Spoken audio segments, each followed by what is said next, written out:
And we're live. Say hello, everybody. Hello, Hello, everybody. hello. We are late as usual because I overset my alarm. Has the tweets and everything gone out? The Yes. tweets Yes, went it out has. yet. Oh, I'm on the Yep, wrong size map. There we go. Quickly retweet. Cool. Given that we started a little bit late, we're just gonna jump straight into it. So previously on the Mist-Fortunate Shepherds, venturing deep into the Gothias dungeon. Did I just close Roll20 by accident? Close Roll20 by accident? Yes, no, it's not. This wasn't it. Alright, cool. Venturing into the Gothias dungeon, you find yourself trying to navigate the twists and turns of this tunnel system. You come across various corpses, get attacked by Gricks and rock grubs, and have a chat with a polite spider. The spider informs you that the forest folk has a history of coming down into the dungeons as a test of faith and bravery, and if they wanted to seek favors from the hunters themselves. However, they rarely make their way out again. He also points you further into the cavern system, telling you that there is a chamber at the very end. You continue forward, creeping past stirred swarms. Marcus once again touches something that he shouldn't and gets attacked. Fighting off the Alpha Greek. You finally find your way into a large low chamber, adorned with items hanging from the ceilings and druidic words carved into the walls. You hear this whistling sound of wind escaping from a large crevice on one side of the chamber. However, it seems to be filled with a gelatinous ooze. Getting too close, the ooze black cube awakens and slides towards you all, attempting to engulf you alive. During the fight, Bree feels her bizarre bad luck strikes again, and what would have been an easy escape, she fumbles it completely and gets hurt as a result. Annie and Rosenthorn suffer various acid damage from the Uzbek cube. It takes a while, but finally, you guys finally take it down, and after learning to fight it gently. Now, with the tunnel obstructed, Desire sends her summoned spirit down into the tunnel to investigate.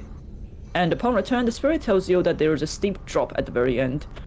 Figuring out your crawling order, you commando crawl your way through the tight passageway. It takes a long time, slowly descending about 200 feet. It finally opens up into a large dark chamber with a 100-foot drop and a still pool at the very bottom. And on the other side, you see a single rocky shore with a tunnel exit. You turn yourself into a giant owl and ferry a few people over, the others levitate and spider climb across the walls, and you all make your way onto the shore safely. You decide to tie yourselves together with a length of rope and anchor the piton you find into the cave mouth, hoping to use it as a means to find your way back. And with that, you continue forward. Now, I don't think you guys actually... you guys had like a crawling order, but you didn't have a new order going into this tunnel. So, do you guys want to come up with one now, or...? We took a short rest, right, as well? I don't think you did, I don't no. think so, because I was still a bird. Oh, okay. Can we? You guys are in the tunnel now. You can go back out and take a short rest if you... Well, I guess you can short rest in the tunnel too if you like. Like if there was a little platform area. Up to you. I'd say we'd probably stay in the same order that we were in for the crawling order previously. Yep. Yeah, that works Yeah, for that me. makes sense. And certainly there's no reason not to have a short rest, since some of you did get hurt. Okay. So short resting? Else?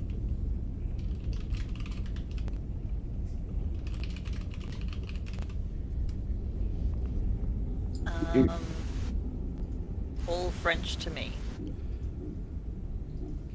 What? Yeah, was I the only one who got hit? No, Annie got hit as well. And Rosenthorn did too. Yeah, so I've lost all my 10 hit points and a bit of HP. But yeah, okay. Rolling the dice, rolling the short. So you guys not going into the cavern, just cave mouth just there, just short resting outside on the rocky shore? Yeah, that's what I kind of Yeah. envisioned doing, because we'd have like Yep. good visibility of what's kind of coming.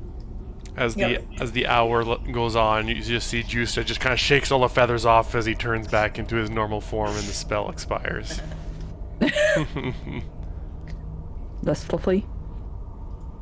So if I remember correctly, I think the order was Deuce, Bree, Annie, Desire, and then Marcus, yeah? Yep. Rosenthorn was in the bag. Yes. Yes, he And I'm was. assuming, and I think Marcus did say Rosenthorn came back out, so you have Rosenthorn yeah, attached right. to your hip. Yep. But now he's back out again. Okay. So, as you guys sort of like take a short rest on this rocky shore, you do notice that the light that's not the light, the darkness that's in the tunnel, it's different to the light that it's different to the darkness that you were experiencing in the previous section. This one almost seems magical in nature. It's like if you have any sort of light source, you can light whatever that light source is, so like 10 feet, whatever feet. But like anything beyond that is complete darkness. Even for those who have dark vision, you can't seem to see past it. Okay. Oh, I don't like that. Just another quick mechanics question. What time of day is it? Annie will know. Oh yeah, Annie would know. Tell I us, mean, Annie. it's you guys went in the morning, yeah? I think Annie it was will the know. morning. Yeah. Annie will know. I'm pretty sure it's the morning. You probably took a few hours up in the, so this would probably be like afternoon, but given Okay. that there's not really any way to tell time in here, it's hard to say. Okay. Just got it. I'm just keeping an eye on when my staff recharges. You're definitely still on the same day. I'll say that. Yep. Okay. Good.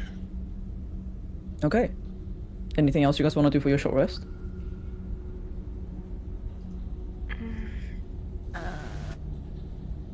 Well, not for Deuce. I think he's ready to figure out what's going on here.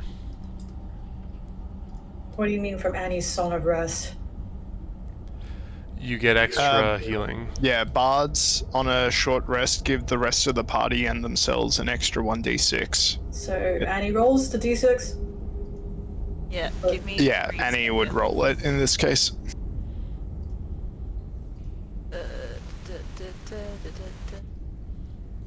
We just don't short rest that often, I suppose. Not often enough, some would say. Some Real life- beleaguered, in game or real life? exhausted war Damn it. party members.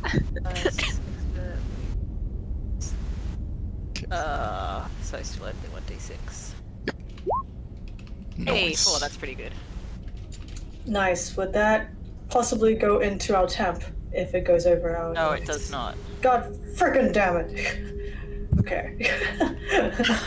Also, just Sorry. remind me, It's okay. who has what light source right now? Okay. Annie's got the Sunblade, which is 15-foot radius and then 15-foot dim. And who else? I have the lamp, which I think you said was like just 5 foot, I think. foot. Yeah, because it's Yeah. just a candle. Yeah, and Deuce's glowing thigh bone of Saint Markovia Oh god. That's right. that he just noticed was glowing. He's like, "Oh right, 20-foot radius of Okay, so do you bright light. Donor? 20-foot radius of bright light, and then dim light an additional 20 feet after that." Right, slash dim. And Marcus has the pocket torch, which is that- 20 feet and 20 feet, like the thigh bone. Is that a electrical or is that fire? It's magical. It's the continual flame spell. Yeah, okay. And Bree? I don't remember the situation related to the sword that she got. The I shining think short. you Shining have the short shining short sword now. Okay. The shining short sword is same as the Sunblade, so 15-foot bright light and then additional 15-foot of dim light. Awesome, sweet. Yeah. So Yeah. everyone has a light source. Yeah. Um, And the only thing with that was that because I don't think Breeze yet slept with the sword / attuned to it. Yeah. She can't use the Crusader's Mountain spell from it. Yes. Okay. Fine. But it It's still a glows. short rest and long enough to attune. I don't. Can I? I thought add that to my attunement inventory was I thought attunement was long rest. Yeah. I'll just Yeah. double I think check, so. but I'm pretty certain it's long Is it? rest. Yeah, I'm pretty I certain think it's long it's- rest. Oh no, it's short It's an rest. hour, yeah. I just pulled it from the Roll20 compendium. Yeah, I'll put it in the chat so everyone else can see it. Okay, so, yeah, you can Bree, officially add it to you your know your inventory then. sword. Oh, awesome. So it's just called Mr. Shiny Short Sword? It's Shiny shining short short. sword. Shiny short sword. Shining- Please, Shiny Mr. short Shiny sword. Short Sword was my father. Shiny, okay. Don't you take my father's Can name in I- vain. can I- Is there a way in D&D Beyond that I can give that item to Bree? Oh, not if you. I think, isn't that a homebrew item I made? I think so. I think Bree just needs to add it to That's- her sheet Okay. via Bree, the you should be able homebrew. to you should be able to search for shining short sword. Yep, I found it. Sure, Thank sure, you. Nice. I'll see Josh by she sure. Okay, It's just specific. yes, excellent. Okay, let me just... Short sword, oh my god. Shining short sword. Yes, I can get rid of my silvered one. I throw that into the bag. And... In the bag. Awesome. Put it in the bag. Brilliant. Let me just... Congrats on your upgrade. Okay, that's all. Okay, cool. So do you have it out now, or? I guess so. Now this be... Let me just check if it works. Let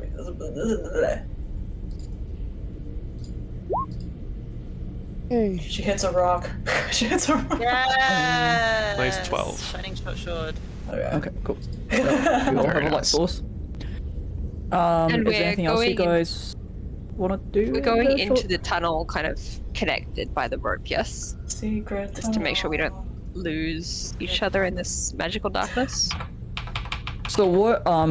I did watch the previous stream back last night. So what you guys have said is that you guys are connected via the rope, but you also have the other end of it connected to the piton that's outside the cave mouth. So you guys are kind of sort of like, you know, like following a rope along. Okay, yeah, perfect. But I do believe the rope is what? How many feet of rope do you guys have? We all have a lot. What? I only have one. I only have one. I have 60 foot of rope. That's 50, but... Juice has no rope. 50 50 feet. foot of rope. Got rope. No rope, no hope, Mr. Wildura. Plenty of thigh bones, though. Ugh. An above average amount of thigh bones on my person. Concerning. True. Bad. Okay. So you guys continue in. Yeah. All right. So as you continue down the tunnel, sort of holding onto the rope, checking to make sure you know each other is there. Where you are right now, you can still all see each other, given that you all have a light source that seems to be emitting more than enough light. As you continue down the tunnel, however, the darkness just becomes more and more pervasive. And from the echo of your footsteps, it seems that the tunnel itself is opening up into a larger cavern system. But it's dark. It's like so incredibly dark, and all of you feel quite blinded.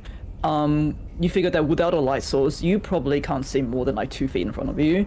And even those of you who can usually see in pitch black, those with dark vision, your vision is just as limited beyond, so you aren't able to see beyond what the light source is giving off. You feel like bone-chilling wind blow through every now and then. It just sounds like the wailing of like ghosts and spirits. The walls are now devoid of any sort of tree roots or earth, but it feels like cold, sharp, like damp, rocky surfaces, and you feel like confused. Like you feel like you're almost in like an otherworldly space. Do you want to continue? Yes. Right. Gotta go forward. Yeah. The only way out is forward. Okay. Do you see you're back to normal form, alright? Yes. Okay. Took his feathers Can off. I have everyone but Matthew? Can you take your headphones off for me? Oh, What? Holy No! shit. No, everyone but Matthew. Matthew, put yours back on. He's not hearing me now. Yeah. You Christy, can you yell at him? Christy, yell at It's Matt. how you know when to put it back on. I Wait, know. Was it everyone? Okay, good. Everyone, Everyone brought Everyone- Matthew. Everyone but me. Everyone but me. Oh, Everyone Oh, brought man. Matthew. No, Okay. everyone brought Matthew. Take your I don't headphones want to off be for in the me. dark. No. please wave when you I'm want on us this to put him stuck. back Please, on. I'm stuck. Okay, so Deuce, being the first one right now, you're trying to be on alert, you know, trying to hear anything. You're leading the pack. You want to make sure you're not running into anything, that you can't there's no enemies in front of you. You're trying to be on alert, but like this darkness is like overwhelming. Your eyes almost seem to be playing tricks on your mind, just making shapes out of nothingness in front of you. You continue forward. You hear the echoing of the footsteps of the people behind you. And about 10 minutes or so, you see what looks like vertical lines ahead. Vertical lines spanning into the ceiling. And as you get closer, you realize that this isn't your eyes playing tricks, and you almost run face first into what seems to be steel bars of a cage that stretches and blocks the entire tunnel. The fuck is this? Sewer grate or something? What the fuck? So these bars are just like enclosing like this. Yeah, so it's Space almost that like we're the going? entire almost like the entire tunnel in front of you is has like bars in front of it, almost like a cage or some sort, but you can't seem to find your way past the other side. If I turn around and look back, is there any bars behind me as well, or is it just like, I know I can't see very far, but So you turn back around and everyone else is gone. of course. The tunnel, you do still have your thigh bone. All of the light sources from everyone else is no longer there. I checked the rope. If I pull my bit of rope, You look down. You're not attached anymore. The rope from what was on your foot is now missing.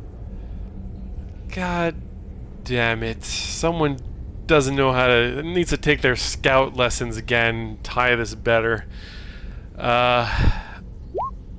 So I don't see anything. I'm assuming I can't see much past the bars. Can I check to see if they're like solid or if they're rotted? If I can like push them apart. You can give it a good shake if you like. What happens? Seems quite solid. The bars appear to be made out of steel and is bolted quite securely into this, covering the entire entrance, entire way, the passageway in this tunnel.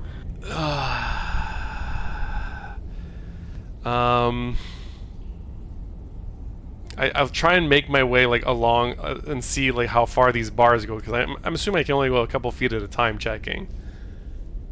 Yeah, so I'll say these bars seem to cover the entire passageway.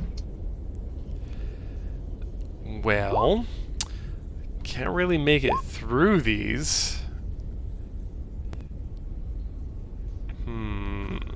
What do I do? I also don't want to have to lose everybody who can't make it through here. If I try and telepathically reach out and talk and like send a message, no wait, they can't respond to me anyway. Okay, I'll say, as you're wondering sort of like what in the world is happening, where is everyone else, a small sniffle and a gentle sob coming from the other side of the bar catches your attention. Hello? Is someone there? And Matthew, I'll have you take your headphones off now. Okay.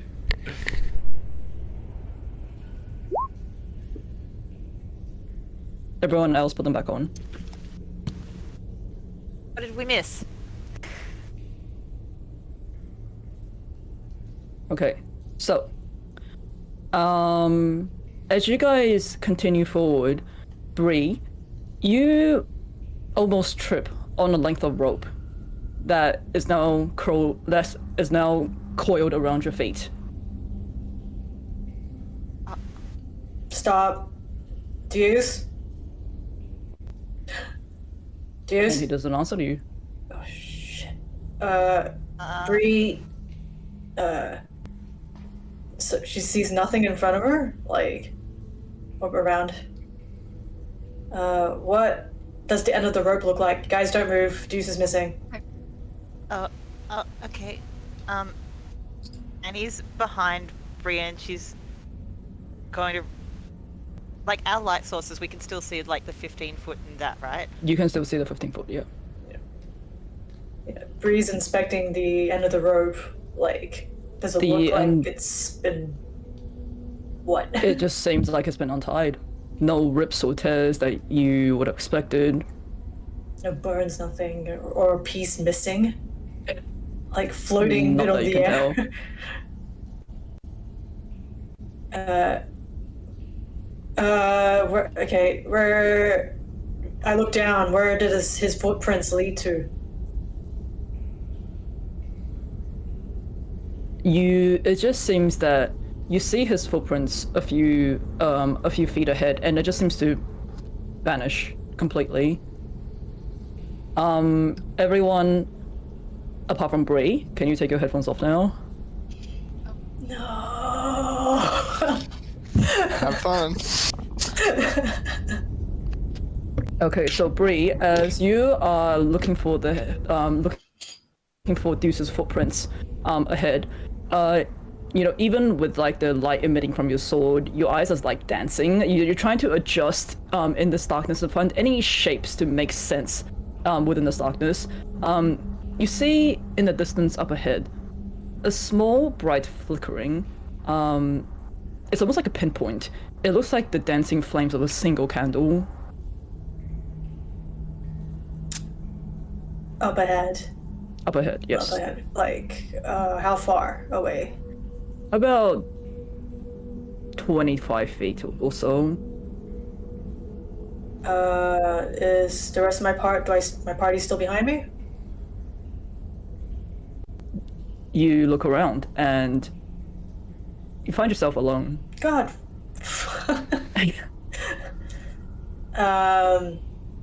Is my rope still attached to myself? You look down at where your hip is and you're no longer attached to the rest of the party. The rope itself is missing. Is the shiny, is the sword still glowing right now? The sword is still glowing. Okay.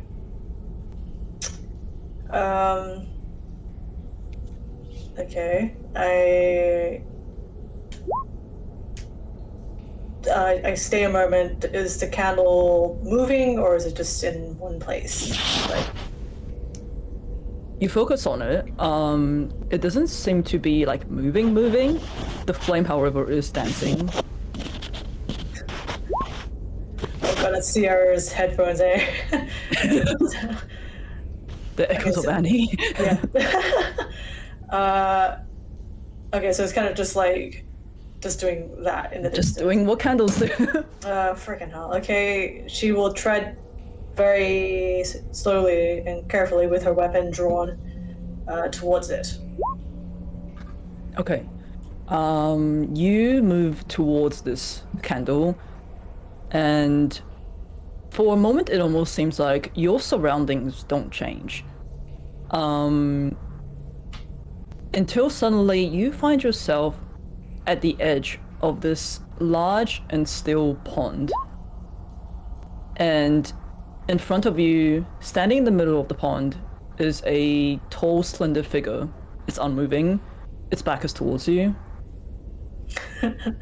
And I'll get you to take your headphones off. Okay. Right.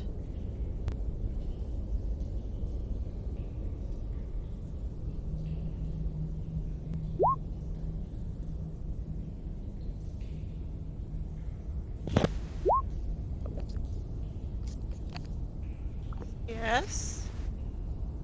Okay, so As you three continue, you notice that the echoing of the footsteps in front of you seems to be getting softer. And for a moment, Annie, you especially, you feel that the rope that was tying you to Bree goes slack.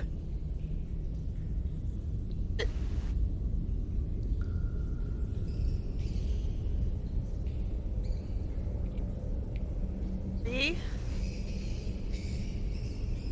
There is no response. Annie, stop. Come back. Brianna?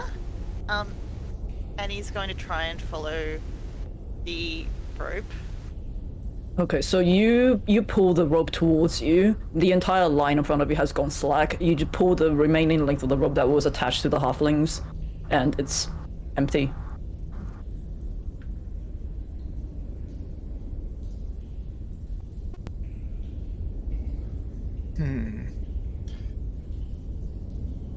Annie, Marcus, Annie's get going Rosenthorn to out. of course. take a few steps back and find Desire and Marcus and Yeah, Desire will be reaching in front of her to like grab Annie's hand as soon as she comes into distance. I think she'll just kind of cower into Desire, like she's a bit shorter than her. Titty soft and warm. Just the right height. Life hard, titty soft. Annie's gonna send out a ping of her divine sense. That's a good idea. See if there is any celestial fiend or undead within 60 feet. You hone your senses in this darkness and you try and sense for any of these things. Nothing.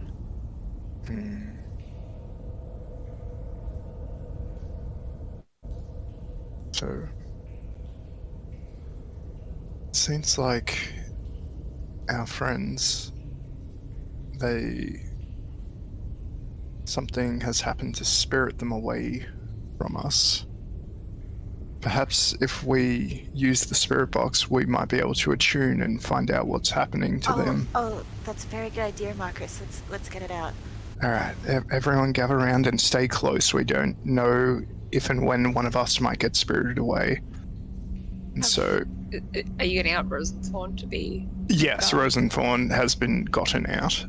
And now the spirit box is kind of being plonked down in the middle of all of us. And Marcus is adjusting and fiddling with the settings. All right.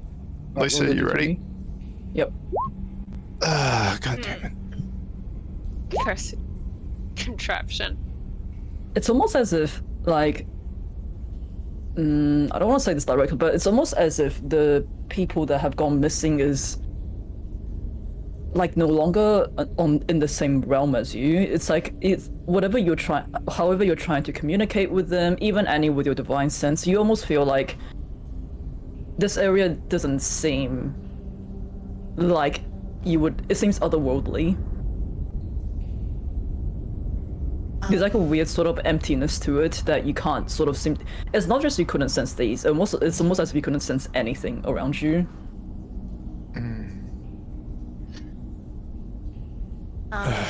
Did Annie do an Arcana check to see if she's would have heard of anything like this before, in sort of stories from her parents and grandparents?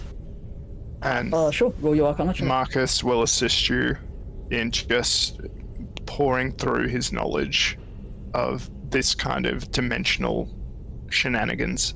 So you have advantage. That's a 29 and a 17. Very good. Well done. I mean, given that you were from a small town without, too much exposure to magic and things like that, this almost feels like it's like legends. It's like myths of old that that parents would tell their children to get them to behave and things like that. It seems like you remember hearing echoes of a goddess that seems to have a realm of her own. It's almost as if nothing else can penetrate this realm. No other gods, no other spirits, nothing. Anything that comes within here is hers to control alone. Annie will pass this on to Desire and Marcus. But she'll do it in the form of inspiring leader.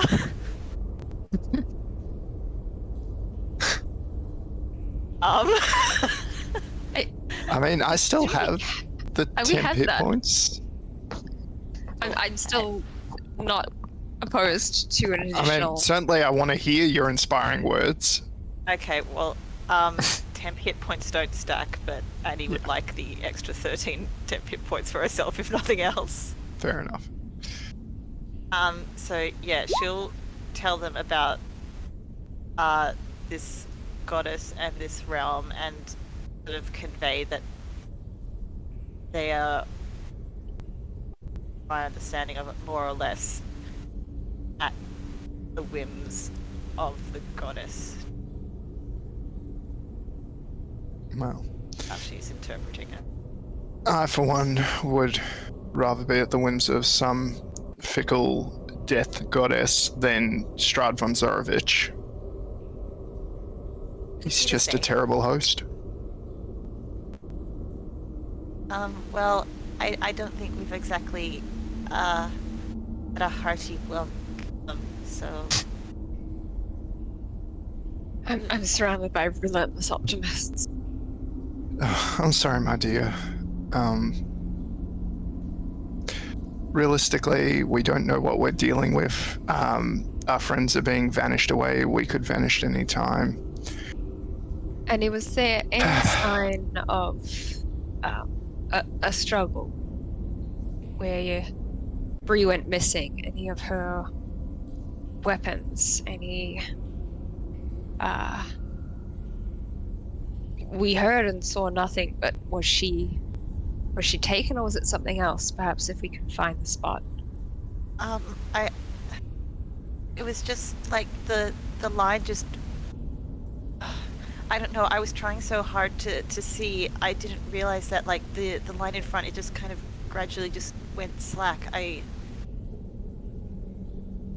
didn't notice, but let me see if I can see anything. Annie? Survival, perception. Oh, yeah. And this time when we move precisely together. We move as Okay. one. Hold my hand. As I will keep holding on to Annie's hand. So you guys keep moving forward? Yeah. Yep. And remember, Annie, it's not your fault what happened. It's none of our faults. It's just very strange phenomena we're dealing with. It's a 22 on survival to sort of... What are we check out. exactly? Looking for looking sign. for Breeze prints, any sort of sign of struggle, maybe like she dropped a ball bearing. There's no equipment left. There's no sign of struggle either. I'll say it's quite similar to what Bree saw with Deuce. It just seems like the footsteps ahead goes a few feet ahead and just disappears completely. It doesn't fade away. It doesn't taper. It doesn't swerve. Just gone. And if Annie tries to focus in on sort of like the...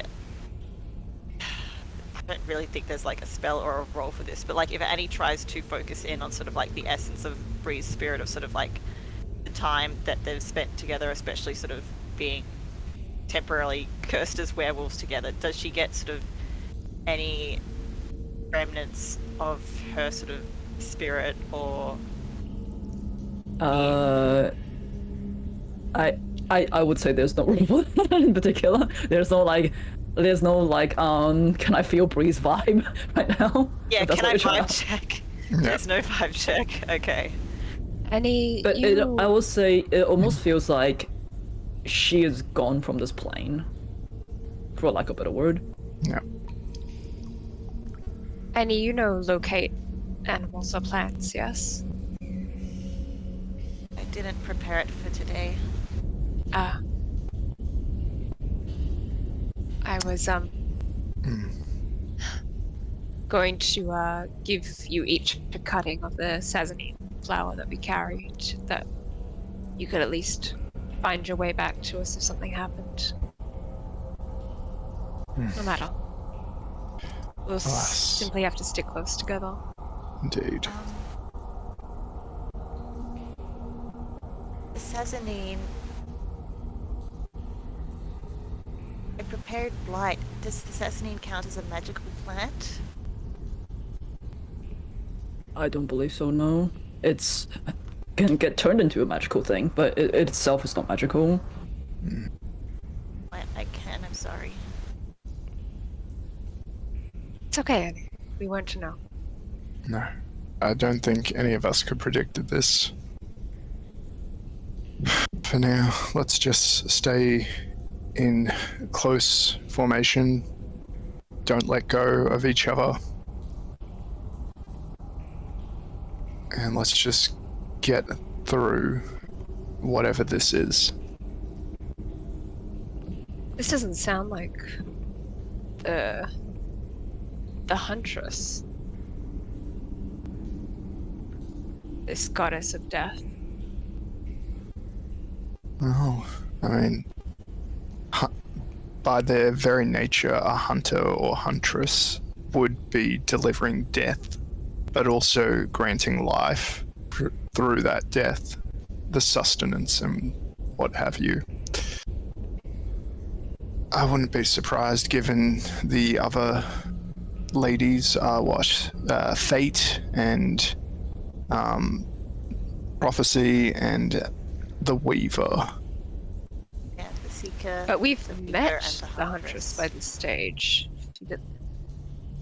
We've it met doesn't the seem like Archfey. Act of her will to do this to us after we'd saved her.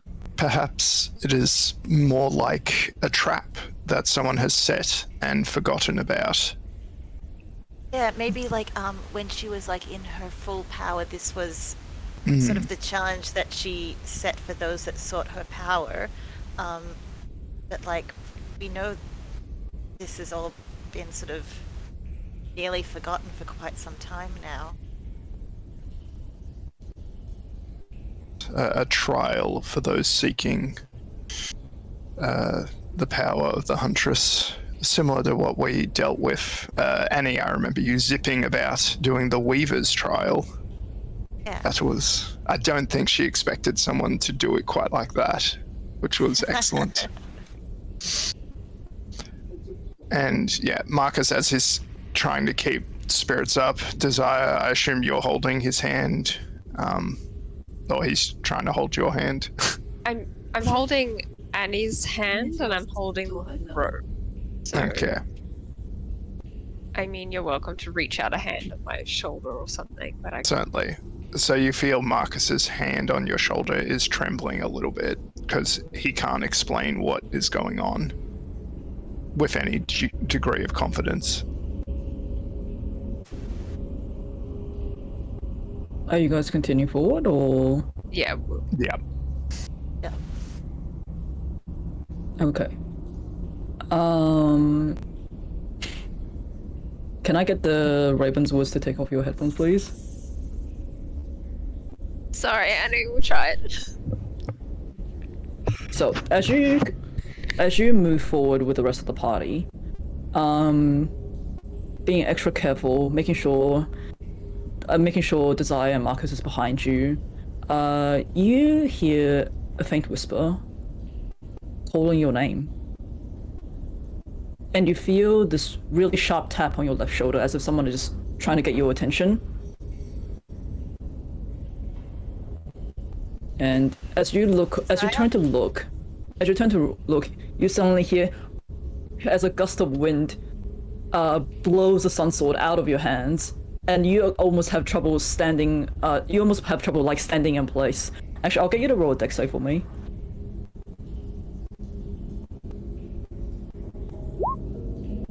Two.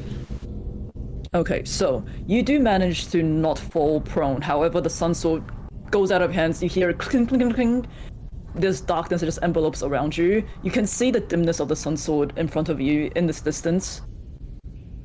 She's gonna try scramble after it for all that she's worth. You run after it. You manage to get to it and pick it back up. But as you do, you realize that there is no weight on the line behind you anymore. And you turn around and you find yourself alone.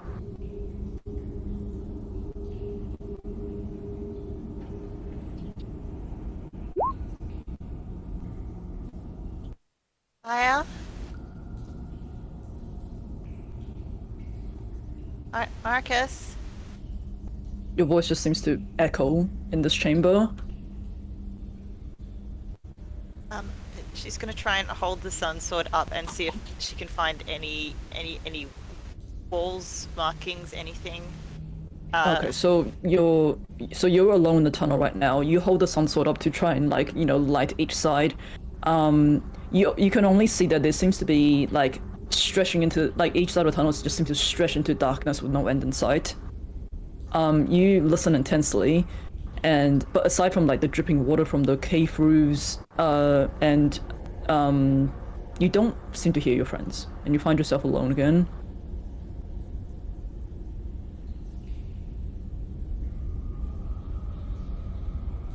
She'll pull Molly out of her bag and hold on to it. Yeah, you hold on to the doll. It, however, doesn't answer you. She's silent.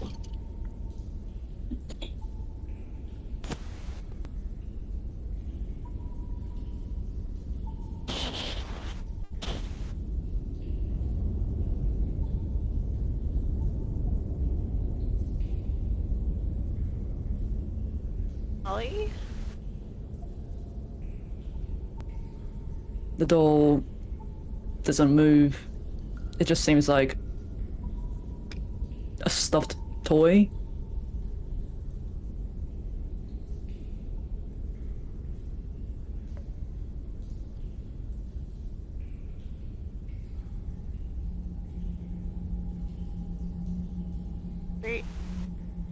Bree?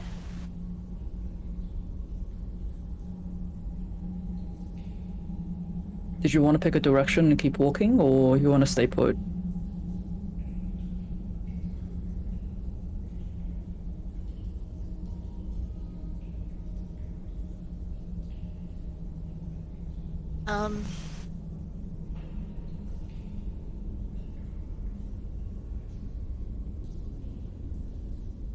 She will put Molly back in her bag and summon every bit of courage that she can, and keep trying to move forward.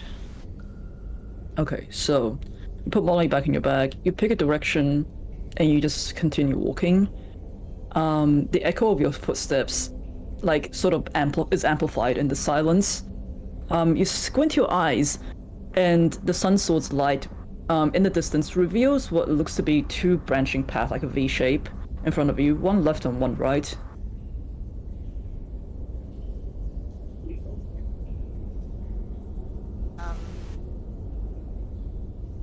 And there's no markings on the walls of either of these? No. Okay. Let's go even for left, odd for right. Both left. Okay. You go down the left passageway. You walk for about 5 minutes or so. The environment doesn't seem to change. However, you catch a very faint whiff of something you haven't smelled in a long time, but you recognize. And you wonder, is that formaldehyde?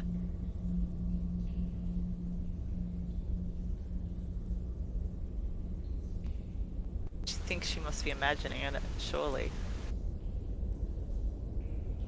As you continue forward, this scent is getting stronger, and with that, you start to smell more things. You smell spices, you smell eucalyptus oil, and fire, and rot. And to you, it smells like that night.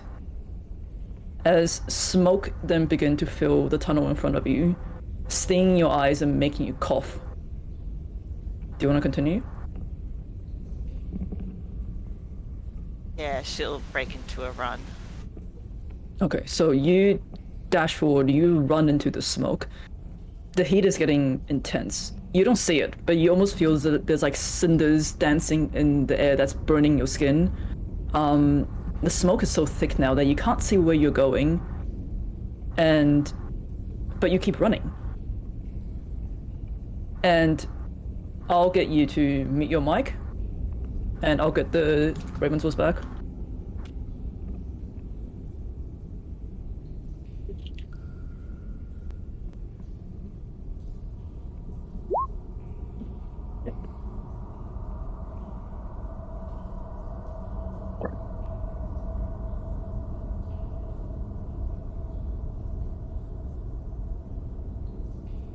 Marcus.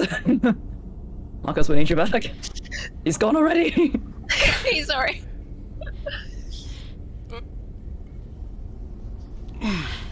Okay, so Why does everyone no one else. look happy? Everyone else is muted. Desire, as you continue forward, you notice that there is loose rope that's attached to you that it seems to be caught on one of the rocky surfaces. You pull it in, only to realize that Annie is also now missing. When I was holding her hand, did I feel anything? It almost just seems like, how do I explain this? Like, you were holding her hand, you could feel her, but as you notice that the rope in front of you is now empty, that's when you felt the hand just sort of like disappear. You didn't feel any sort of like, it slowly left your hand, you didn't feel anything letting go, it's just like suddenly you were holding on to nothing. Desire will stop short and grab onto Marcus's arm. And Annie too. Yeah. She's gone. I was afraid that would happen. Seems like whatever is going on here, it's taking us one at a time. Well, I know I have certainly not shown you my best self throughout this journey, my dear, but whatever is to come, I want to face it with you together. And Marcus... What purpose are we throwing ourselves into this? Because we wish to defeat the greater evil, that monster von Zorovich.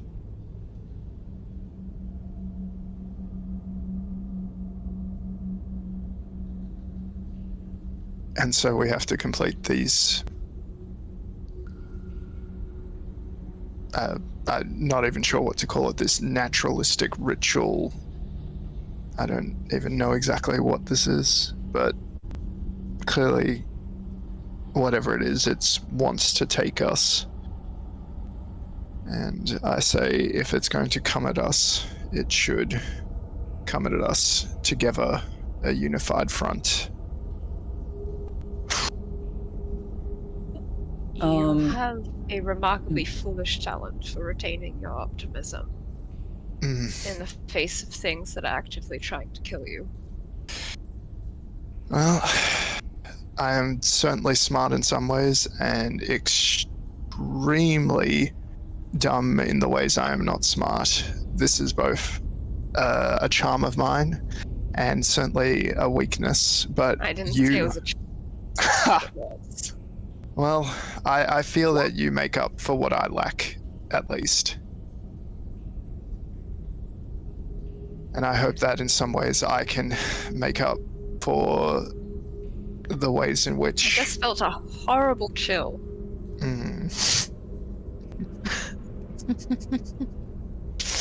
It's almost like Juice walked back into the room and then left.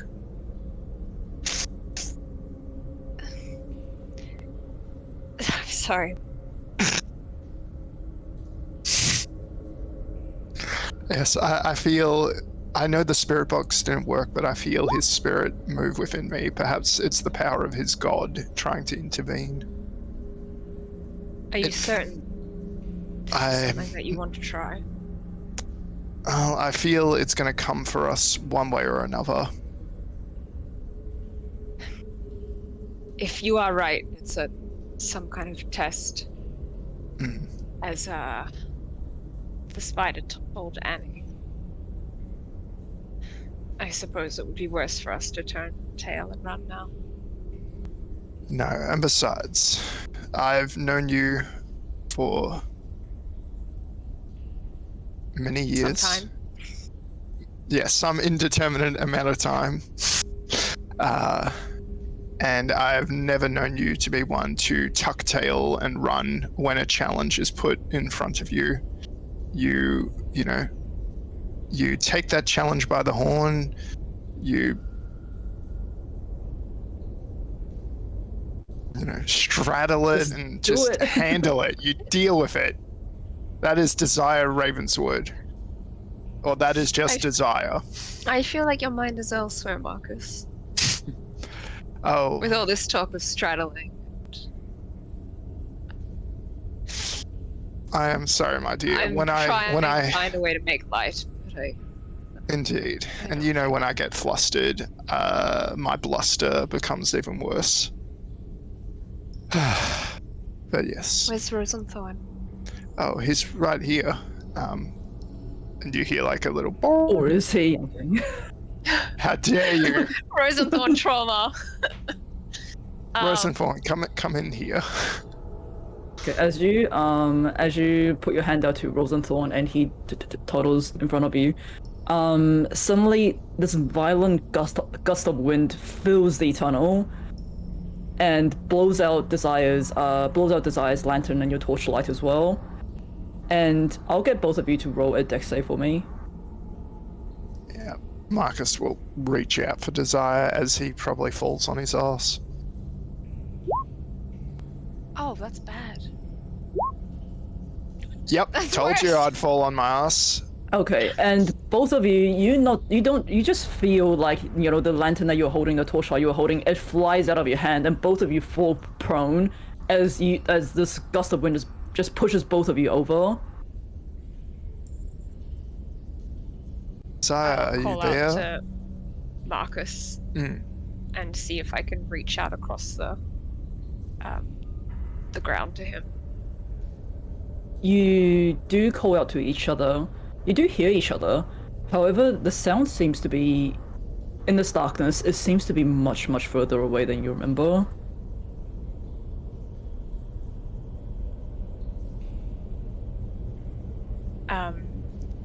We'll try to stand up. Yep. Yep, you do see your torches and lanterns beside you, and you stand up. Okay. I'll grab my lantern. Is Rosenthorn near me? Is there can I see anything? So Yeah, you what can we relight see? the lantern, Marcus, you relight the torch.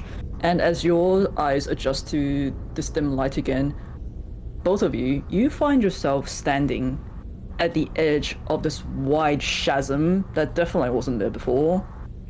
And in the distance, at least a good 150 feet away, you see your partner. Only a small visible pinprick of light emitting from the source that they have in their hands. And behind you, you see is an entrance to a tunnel. Marcus, you do still have Rosenthorn with you. Desire, you don't have anyone else on your side of the chasm. I'll call out to Marcus to watch his feet and that there's a chasm. Chasm? Shazam? How do you say that? Chasm. Chasm, okay. Yes. Do you see a way out, Desire? And all you hear is, do you see a way out, Desire? Do you see a way out, Desire? As it echoes. You both have a tunnel behind you, I'll say that. Okay. There's a tunnel, but is there any sign of the rope? You both Can look down. I tell and which way I came from, even? it's almost as if, like, you know, when your lantern went out, you light it back up again. It's almost as if, like, the environment around you has shifted entirely. This is different to the tunnel you were in previously. Yes. Can you make your way across? I'll say, like, you guys have to sort of shout to even be heard. You're that far away. Can I don't. message? Yeah. Yeah. You probably can. I'll message you. Just in case there's something listening, I suppose. Marcus, Yes, my dear. can you make your way across? How far away did you say was the This chasm? was like almost 150 feet. It's long. My dear, I'm afraid the best magics I can manage at the moment would only get me 90 feet of the way. Oh, sorry, 120 feet of the way. So I just can't get far enough. I'm so And there's sorry. no edge to it, like a wall. Not that you could tell. Yeah. I can't even levitate across without something to hold. And yeah, unfortunately, I did not prepare fly today. Curse my foolishness. I thought there wouldn't be any need to fly in a cave. But clearly I was wrong. Aren't you polymorph like Juice? Unfortunately, that is more limited, and it would not allow me to fly, I'm afraid. Juice, as much as I loathe to admit it, is a more potent spellcaster than I. Well, you're here. He's not, indeed. Then what could be done? Oh? The tunnels behind us, do they look dark? It's the same sort of darkness that you have been experiencing so far.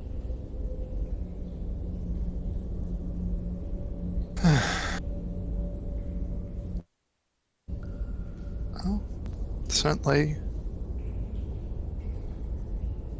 I mean, the only thing I can think of is if you were able to Misty Step into the void and then I warp you back, but that is fraught with danger if the timing is just void? off. Into the chasm, apologies. And if we mistimed it, you could end up falling to your demise. 50 feet across. And I can teleport you up to 120 feet.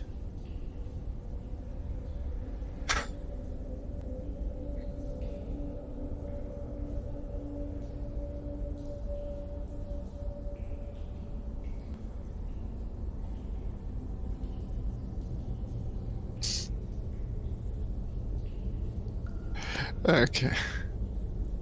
Well, I don't think that there's much else no. for it. Yes, it feels like clearly the people setting this trial are forcing us to play by their rules.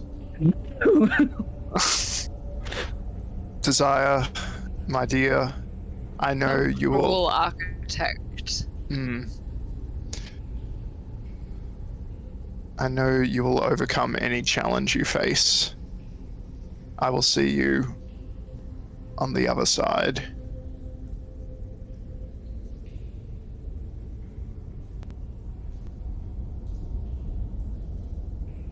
Do you leave via the tunnel? You did make a promise. I did. I expect you to hold to it. Of course. Goodbye for now, my love. Okay. She'll turn. And yeah, Marcus will turn.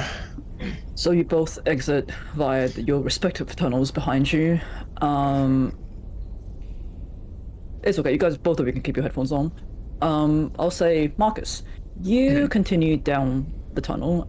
The space around you seems to be shrinking as you feel the walls around you creep closer and closer.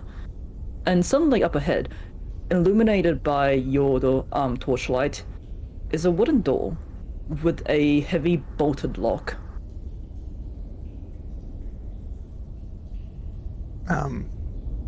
I guess first of all, does it look locked? Or has it just got a lock? It looks locked. Alright, I will try to unlock it. I'll say as you get closer to it, behind it, you hear this like labored breathing and the scraping of chains along stone. Okay. Rosenthorn, be ready for anything. And Marcus will try to continue to open the door. Okay, so you open the door, and a stench hits you immediately. It's sweat, it's rot, it's blood, and in the corner, you're standing on what seems to be a staircase, and looking down in the corner, you see what appears to be a pale figure with wide eyes sitting against the wall. And with that, Morgan, I'll get you to mute your mic.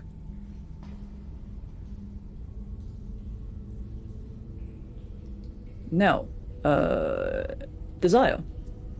So as you continue down this tunnel, the clicking of your boot heels almost seemed amplified. Occasionally you find yourself, ducking underneath a protruding rock or splashing into puddles that are on the ground. As you wander forward aimlessly, a scent of some sort suddenly fills the air. It's something that's soft, it's delicate, it's perfume. It's reminiscent of something that you would wear a long time ago. As well as a hint of tobacco smoke as well. As you continue forward, the tunnel starts to open up into a wider space. And you hear a different sound as your heels click onto the ground. And looking down, you're standing on tiles. And these are like beautiful, hand-gilded, ornate tiles, like something only the highest of nobility can afford. This chamber with a tiled floor seems to stretch out in front of you, as far as your light can see. And standing in the center of this chamber is a 6-foot-tall mirror.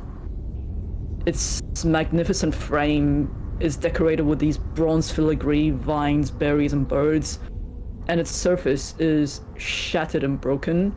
You see pieces of the mirror litter the floor in front of it. Desire will walk forward towards the mirror and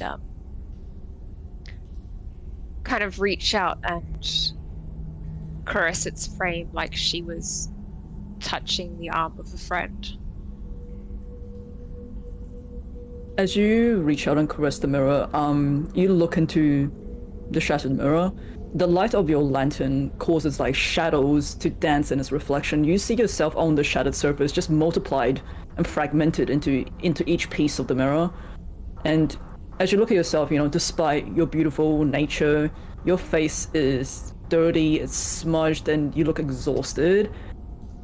And you think it's the light playing tricks on your eyes, But as you look into your reflection and you focus, you see 3 tall, shadowy figures begin to form behind you. And with that, we'll go on break. Spooky. Okay. Okay, so, Matt, just to give you a heads up, safe. what's going to happen here now is that you are each going to have a separate map, so I'm going to be jumping between each one. So I don't know how you're going to work on that for the stream, but I think as long as they're pretty small maps, as long as you keep it in the center, it should be fine.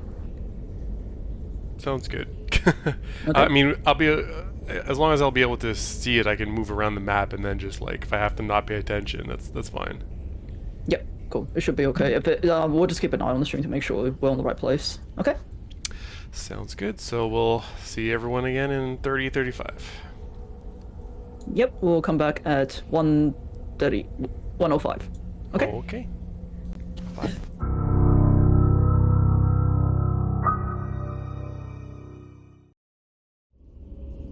And we are back from our short rest. Yep.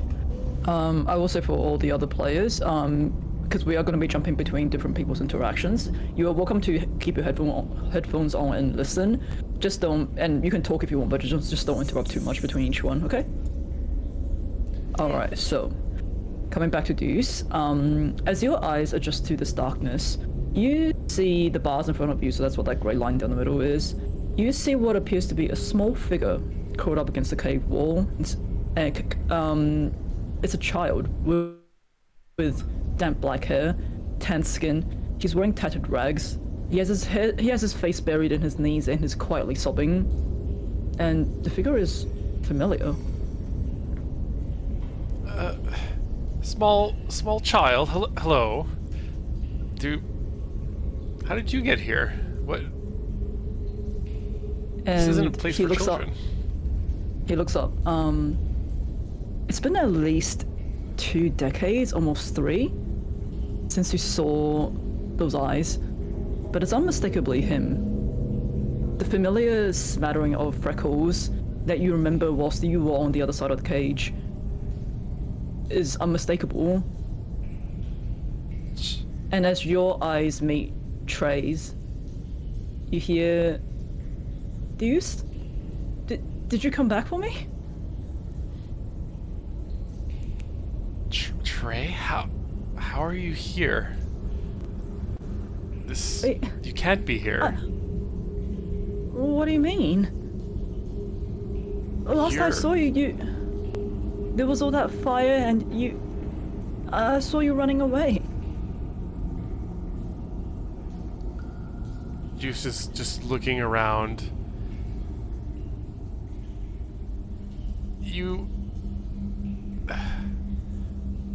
I didn't want to run away, but you can't be Trey.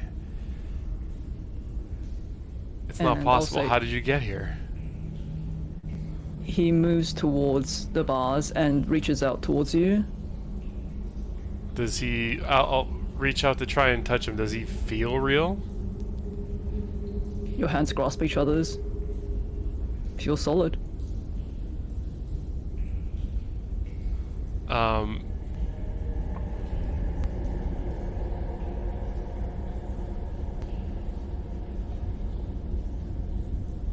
Juice would just look at him and say,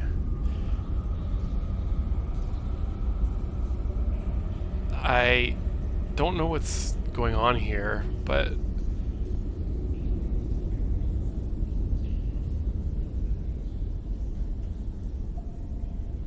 if any part of you is really Trey, I didn't leave you by choice. I just did what I had to do in the situation. It's okay, Deuce. I know you tried. I saw you try to lift the beam. And it might not have been me, but I'm glad it was you at the very least. I bet those big, gross kidnappers were angry that you got away, huh? What are you going to do now? I look around. Is there like no more mist now? It's just like this room that we're in with these bars in it. It's just this room that you're in with the bars. I'll say that despite what the map looks like, it does seem that both sides go into darkness. There is no wall that you can see on the other end. Okay.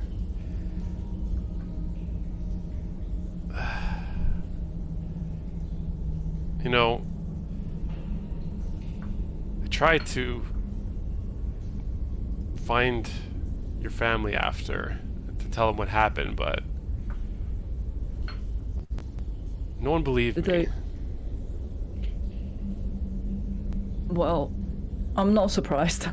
I don't think Mom and Dad ever thought that something like this could happen to us.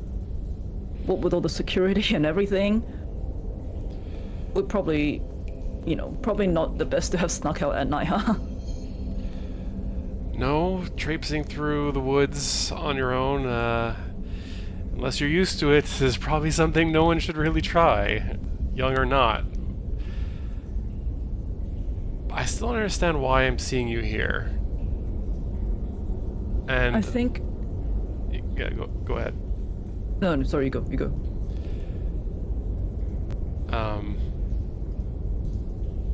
It's been a long time, and I'm not the same small child. I'm a little small still, but that's normal, I promise.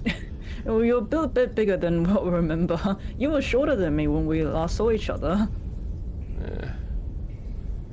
Well, I'm also much stronger. Stronger than any of the companions I'm traveling with, for sure. So, if anyone has the strength to get out of a situation like this, it's me. I'll look around the bars themselves, if I have any closer look. Is there anything else that... okay, let's try. So, what's the last thing you remember? You said you saw me running away, but what happened after that? It was just a lot of smoke, a lot of screaming. I don't remember seeing that much afterwards. I couldn't breathe with all the smoke. I couldn't get out.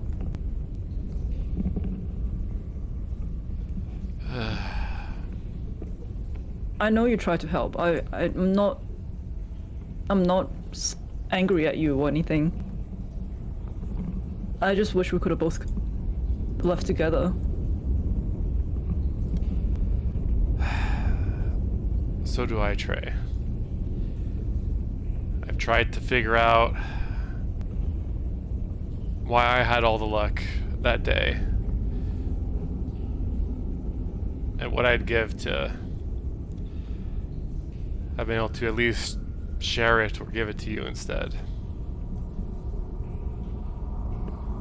After what you told me about yourself and your family, I don't see any reason still to this day, and for how long it's been, as to why it was me. Though maybe I'm getting a few clues as to why I'm still here, but I don't know if I'll have that answer. At least nothing certain, but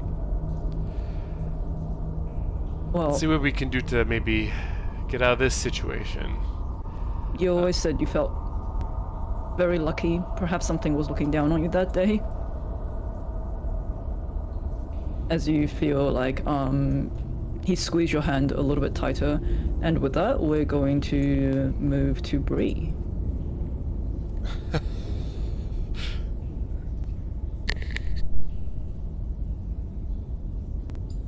No, it's okay.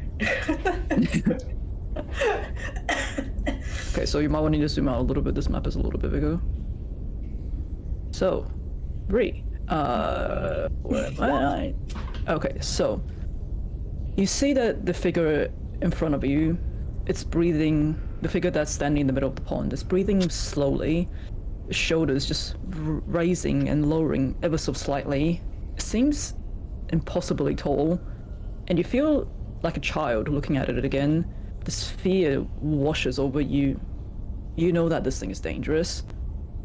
You see the figure cracks his neck and his spindling arms. It sounds like almost like gunshots that dance across the surface of the still pond.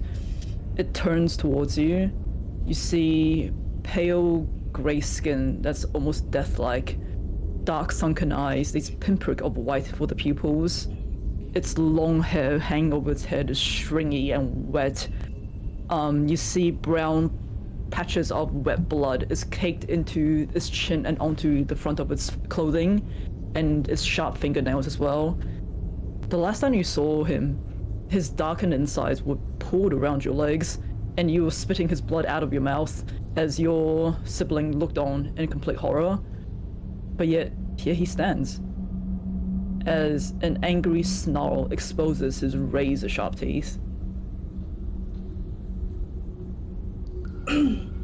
And you hear his crackly voice again, and he goes, "Little halfling girl, you know long I've waited for this moment to avenge, to devour, and to kill. The dark powers that you escaped from the vampire's plane may have looked favorably upon you last time, but now it will not be here to save you in this realm of death." And I will have you roll initiative. Oh, fuck. No! Oh, okay, wait, I need to... Where's my token? Oh, the map is... Yeah, sorry, let me bring the turn tracker up. Yeah. Yep, so with the token, roll initiative. This is DM's bullying. Yeah! Yes. Alright, so top of the round, you go first. Let's see. Okay, what is this landscape like? What are my weapons on me right now? Your weapons are on you. Oh, boy.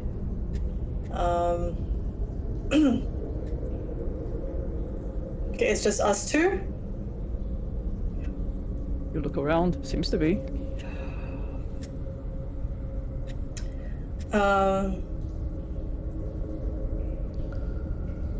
Bree is going to try and hide because she's tiny. She's gonna run back here and hide. Attempt to hide here. Okay. And she pulls out both her swords, just to Alright, just remind me, what does hiding do for you again? Though you do know this thing was like looking at you. Yeah, usually I think if she's still... her instincts would be to, obviously, if it's... yeah, would be to try and run. She does not want to relive this at all. But she's gonna...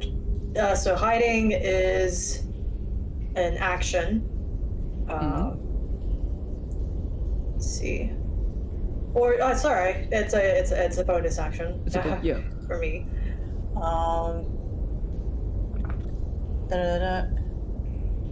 Yeah, so it'll just be. It'll just hopefully I want to try and hide. So hopefully when I attack, I could startle him or surprise. Sneak attack. Okay. Him, yeah, instead of just going outright. So Breeze is So going if I were to then go to where you are now to try and find you, do you get a sneak attack on? Do you get like a surprise attack? Is that how it works? Could try to hide, see how deep I get behind, how wedged in I can get into why the don't rocks. why don't you roll a stealth then, and I'll go against my passive perception. That's totally fine. Yeah.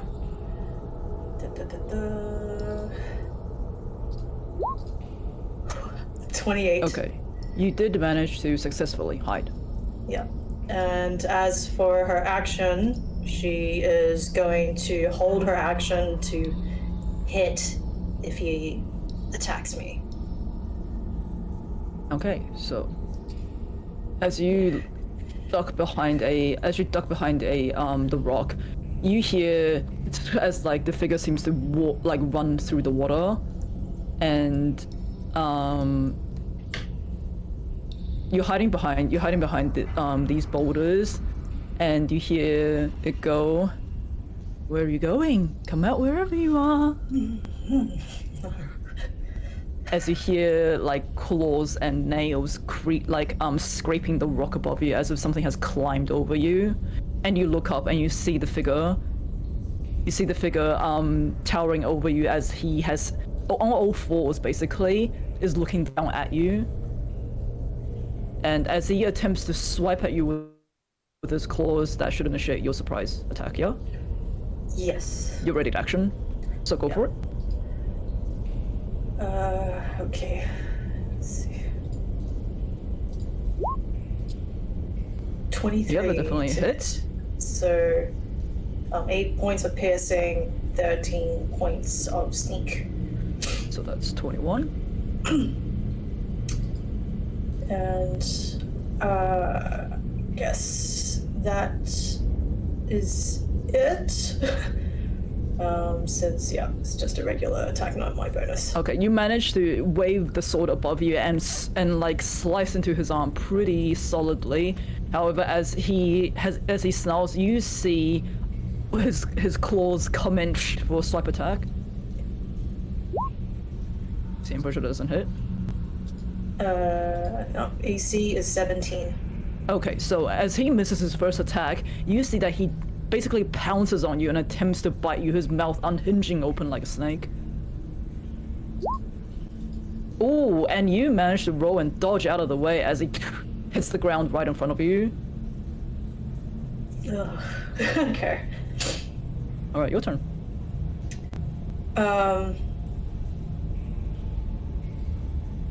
Yeah, she's just gonna swipe at him. Yeah, there's no point. Yeah, she's gonna slash at him, trying to not let this scare her, not trying to focus, do what she does. Come on. 22 to hit. That hits.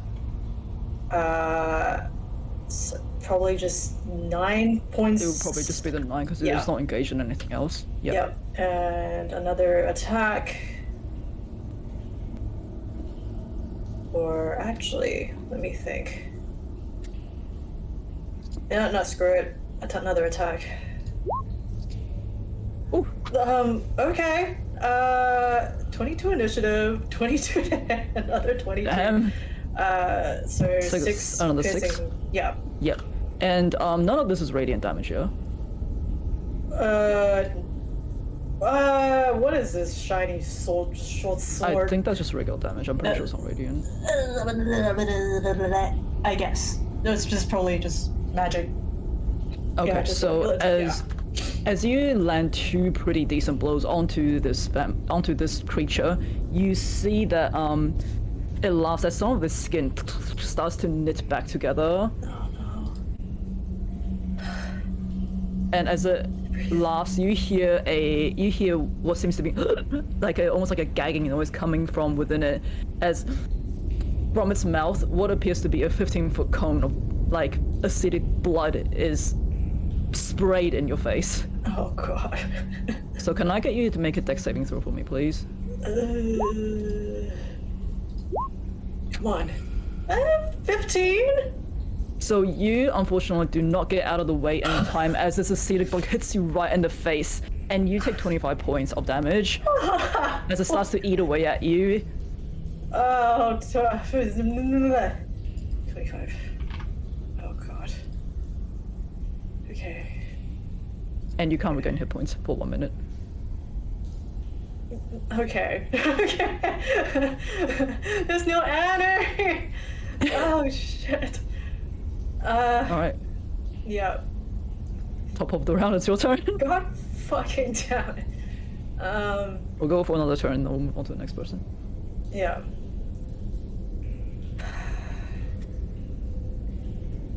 Okay, she's going to do the same thing. She's going to look behind her and disengage.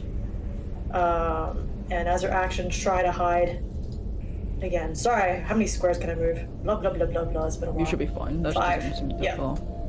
So, Okay, yeah. so you disengage and you quickly running away, wiping off this aesthetic block off you. You dive behind another rock as you hear this thing laugh at how scared you seem to be. It doesn't control you. It's not real. Okay. Alright, and we are going to move to Annie. Okay, so Annie, last thing you remember, you are running through this tunnel that's absolutely filled with smoke and cinders. You seem to run for an eternity, and suddenly you break through the smoke. You're coughing, you're catching your breath. The tunnel head has opened up into this wider chamber. There seems to be like crystals in these walls that's emitting this soft and comforting light. About 10 meters in front of you, you see two figures with their back towards you. They're familiar. And one turns, and it's a woman. You haven't seen her in years. She excitedly taps the other figure on the shoulder and says, William, she's here! Our baby is here! And William turns around, and you find yourself looking at your mother and your father. Which I will put on the map.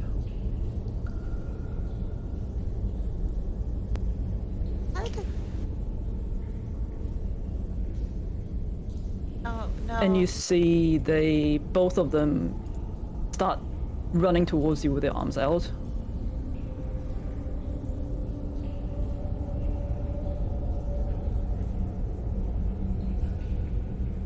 She's going to hesitate and take a step back. This can't be real. Oh, honey, I know it's... We're not too sure what's happened here either, but it seems we were given another chance to talk to you.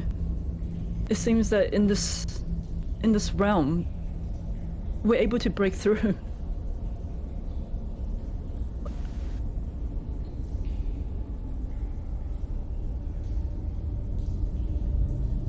She's Please, darling, we're as real as we remember each other to be. And you see your mother hold out your hand towards you.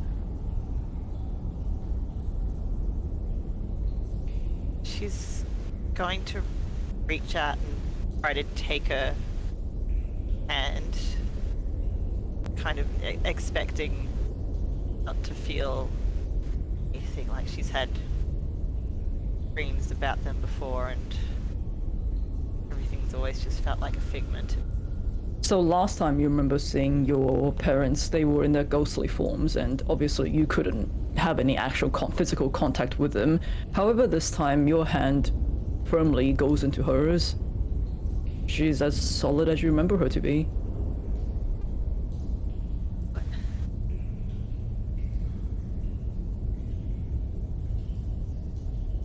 She's going to sort of pick up her mother's hand and sort of look at it, and then take another step forward and grab her father's hand and sort of see if you can also touch. Similarly, you can also feel your father's hand. Similar grip, similar. You feel the calluses in his fingers that you haven't felt in a long time. There's warmth to their bodies. She's going to crush herself between them and give them the biggest hug that she can, and just be tears streaming down her face. And they return the hug. Just the three of you reunited in this realm of death somehow. You can also hear them sobbing as they just, as this touch, this feel that you haven't felt in such a long time. It's still somehow just as familiar as the day that they left you.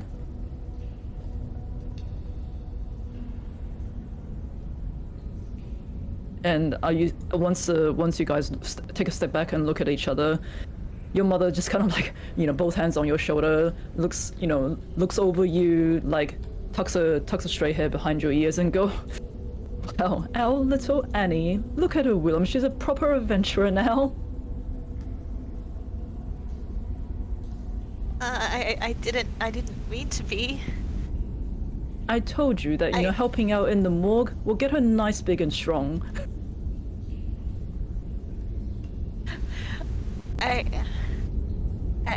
I don't understand. What happened? Why did you go? Oh, darling, it's not. We didn't want to go. We tried to stay. We really did. It's not anyone's fault what happened. You know, people were just afraid of what they don't know. And believe it or not, like, even though our spirits couldn't stay in the same plane as yours, you know, we're always here. We were always watching over you and your friends. Yeah, we were always. Really? And like you see your father laugh and go, "Oh, you should have seen your mother curse when anything hurt you, believe me." We really wish we could have done something, my dear. But believe me when I say you were never really alone. Even in the times that you thought that you were.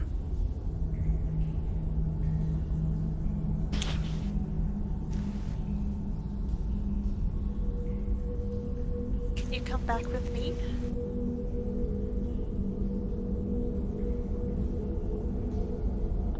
Please? I don't think we can. This brief moment we were given here seems to have been gifted by whatever goddess runs this realm. We can't stay for long. But just to be able to see you, to touch you, to give you a hug again, this is more than what you and your mother, it's more than what we ever could have hoped for. Me too. It's been so many years, and you would just go on, and everyone else, like Grandmama and Grandpa and friends down at the cemetery, like little Kathy, I couldn't feel them at all. I couldn't feel any of you.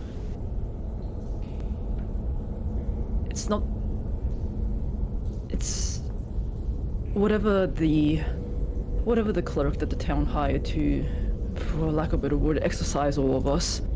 It made it so we could no longer see each other in the form that we were. We could no longer be ghosts and spirits just accompanying you in the morgue anymore. But Grandma, Grandpa, little Kathy, your aunties and uncles, we were all still watching over you, even though you couldn't see us. And we know what you're trying to do. And if anyone can do it, it's our little Annie. As he gives as he puts your, like, you know, holds your face. And he says, the Prior Shade family does have a gift after all, and yours shine just as brightly as your mother's and I's. We were born to help lost souls find peace. People seem to forget that once someone passes, that they think that's all there is, but no. We were born to help these spirits and souls finally be laid to rest. And we see what you're trying to do in this valley, and you're one step closer to helping all of these people that are still trapped within Barovia, unable to get out. You must keep going, my child. And with that, we are going to... Sorry. With that, we are going to go to Marcus.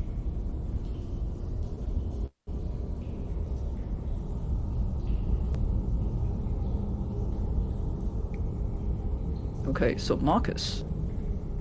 Where are you? Okay, there you are. As you stand on top of this, staircase, this room is familiar. It's been a long time since you've been here, but you've definitely been here before. And the pale figure with his wide eyes staring against the wall, you see chains around his ankles, bolting him to this cold stone floor. As Doru's eyes look up and meets yours, and he, with his labored breathing, he goes, "Did my father send you down here to feed me? Or to kill me again?"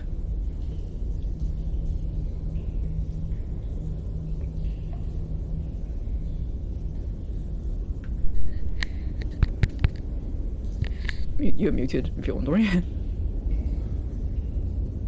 Marcus takes off his top hat and kind of holds it to his chest and with a downcast look sighs and says, "Hello, Doru.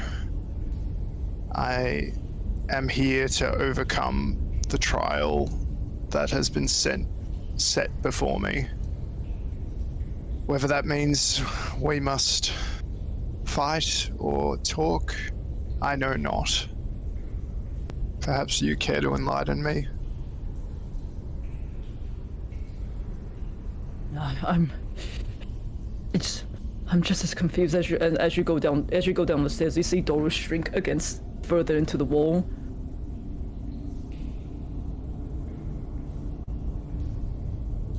Last time I remember you. The last thing I remember was you setting me on fire. Oh. Well. That isn't quite what happened, Doru, but for all intents and purposes, I was the one that gave the order. So yes, I had you set in holy flame. It was pain like I've never felt before. But with that, my father and I have been freed. You know, he tried to help me. He really did. I am well aware, Doru, of the bond that you two share. It is something I envy you and your father. Envy? He went against his teachings of the Morning Lord. He lured travelers and villagers into my hands. You know, he could have killed me, and perhaps he should have, but instead he killed for me. I don't know if that's love or selfishness. Well,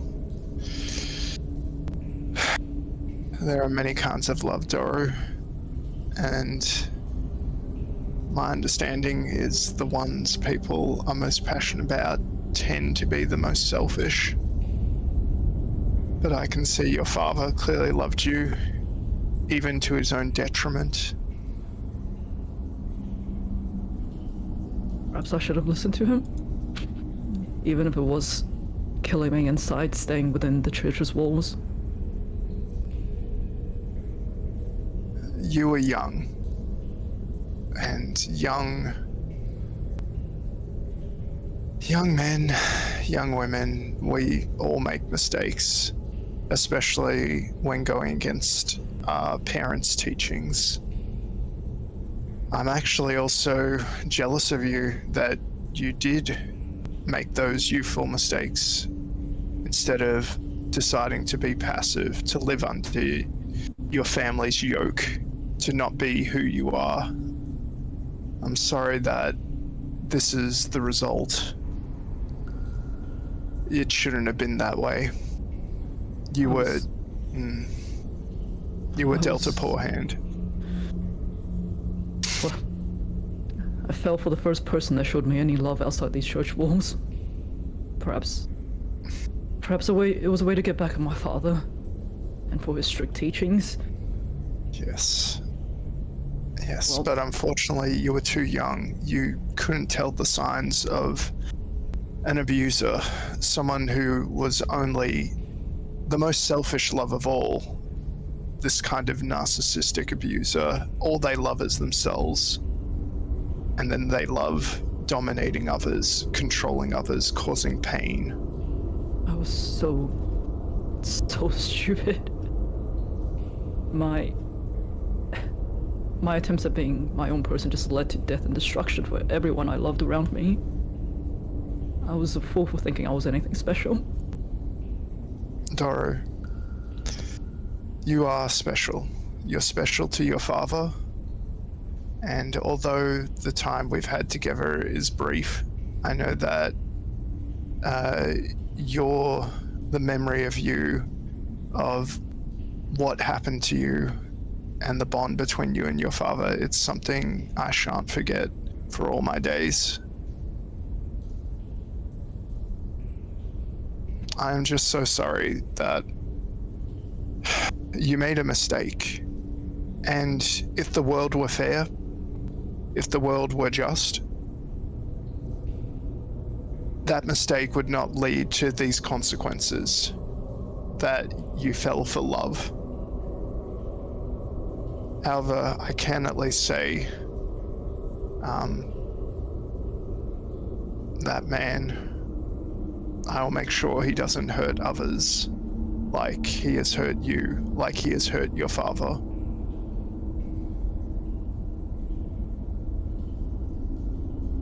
My father told me when I was young that the world outside was cold and uncaring without the Morning Lord's gospel, and perhaps he was right all along. But when you and your friends came along, you freed me with my death. Yeah. Well, really, more than anything, we convinced your father that you would be happier being free instead of being chained to Strahd for the rest of your eternity. I'm glad to see we were right. And with that, we will move to Desire.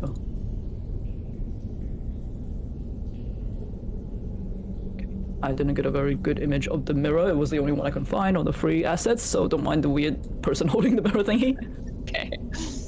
I'm just gonna pop you right here because you said you were in front. Give me 1 second. As I'm like scrolling back and forth on this document right now. So, previously, you did see what appears to be 3 shadowy figures form behind you, and as you turn around, these shadows are now solid. 3 men, dressed in noble clothing, now stand before you, each one with their hair slicked back, sharp and intense eyes, with a gaze that seemed to bore right through you. Henry, Devlin, and Laurent, looking the same as the day they died by your hands.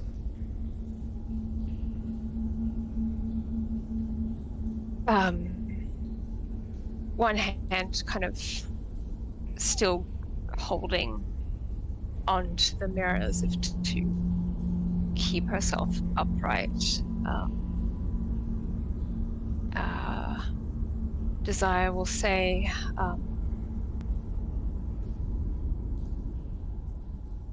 how blessed I am to be visited by such apparitions to comfort me in my grief.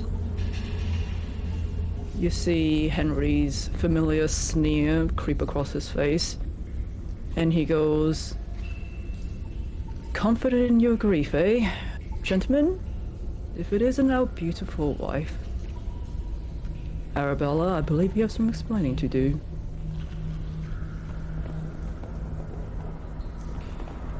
I suppose we are past all pretense, aren't we?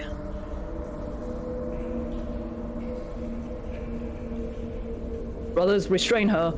And with that, you see Devlin and Laurent move forward and each grab one of your arms, holding you in place.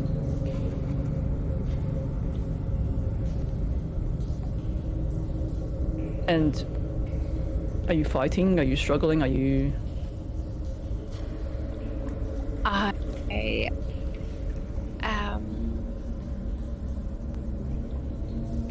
How restrained am I? I would say pretty, given that you weren't expecting it to happen. You got 2 people grabbing onto each side.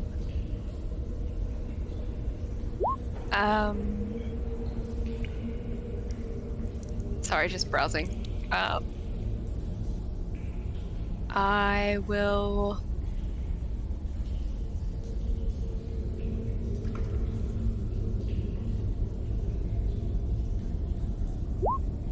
Say to Henry,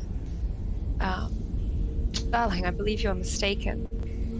I think you should tell the others to let me go. We should talk about this like adults and cast suggestion. Sure. Wisdom save? Yep.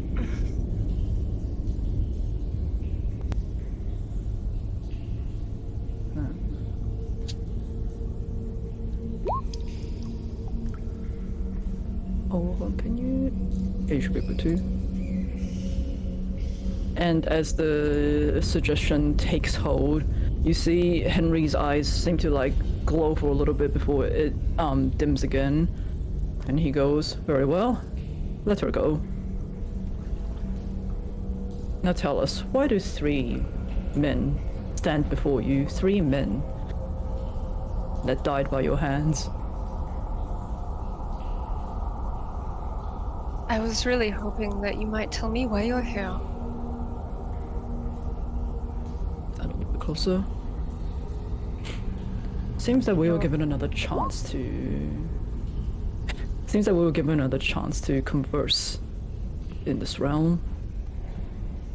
This realm of the Huntress where none other can... This realm of the dead where people that were once passed is able to come back.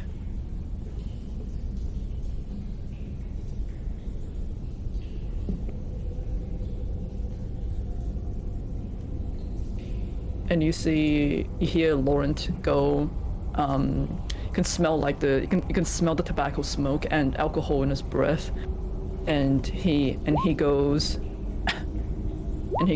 now it's time, and he goes, what are you waiting for, Henry? Now's the time for us to take revenge on this absolute harlot that, if it wasn't for her, we will all still be here today. Didn't we have fun, Lara? Well, it lasted. And Desire I would not. hold Is that okay? Thunderstep. She's just kind of Hold us ready on- to cast it if they. Readying, kind of. Okay. And he goes, I would not call being poisoned at one of our own most prestigious galas to be fun. And as how he did your families rise to the ranks they did? There's blood on your hands by virtue of your title, if separated by generations. At least we fought for our title, whereas your fortune, your influence, your fame has been built on nothing but the shoulders of the men you have betrayed. But I built it. You were born with it. And okay, how long does the suggestion last for? How long? 8 hours. 8 hours. Okay, and is that a concentration?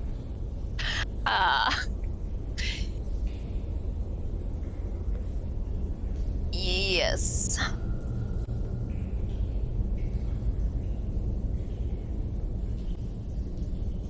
Yes. Okay. Sorry, I'm just thinking what he would say in response. I think. Go on. Okay, so upon hearing that, he goes, built or stolen? If it wasn't for our death, you would have nothing.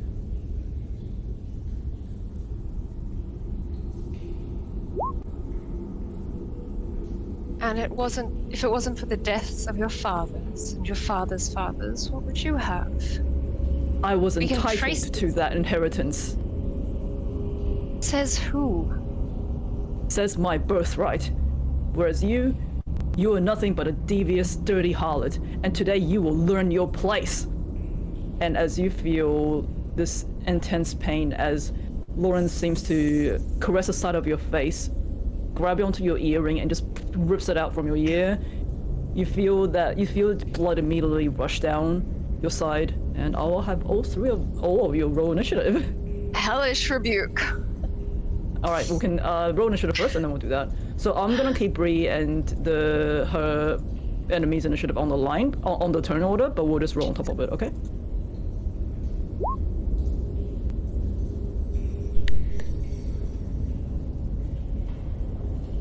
Oh, not 20. I'm not playing. I don't think they're gonna have super high initiative. Also, Lisa, we can't see the Bree initiatives because it's a different map. So the initiatives, okay, you that can works. see them all because you're the GM, but we can only see for this given map because we're the players. Wow, these initiatives suck. Okay, cool. Well, that works out well. All right, then in that case, top of the round, it is Desire. Well, as a reaction. Yes, you can do the Hellish Rebuke. I will say you take 2 points of piercing from him ripping out the earring. Okay. Where's that button?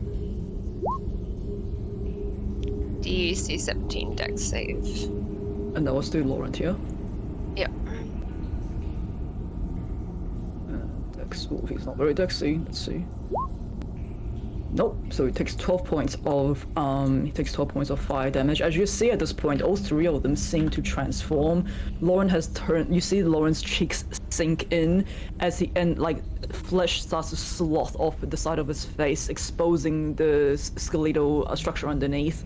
And you see Henry starts to turn into this ghostly vapor, almost like figure. And whereas Devlin, all of his you think that his flesh all seemed to disappear all of a sudden as all of his skin just clings to the skeletal figure that he now is.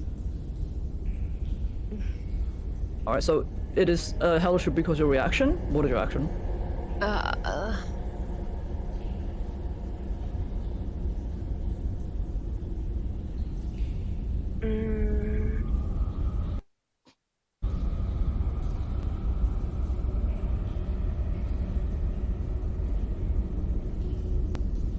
I am going to thunderstep away. Oh, 41, Jesus. Oh my god, that's almost max. So all three has to do a 17 con save, yeah? Yep. As far away as I can. Okay, so we'll start with Laurent first. Does it get halved? If they make, yes. Okay, so that's 20. Jesus, okay. For Henry... Ooh, oh shit. As you feel this electricity just disperse underneath you, zapping all three of them in one shot, Laurent takes a hefty part of the damage. He's still up whatsoever. However, Henry, the one that was taunting you the most, just the ghostly figure of him just evaporates completely on 41 points of damage. And Devlin.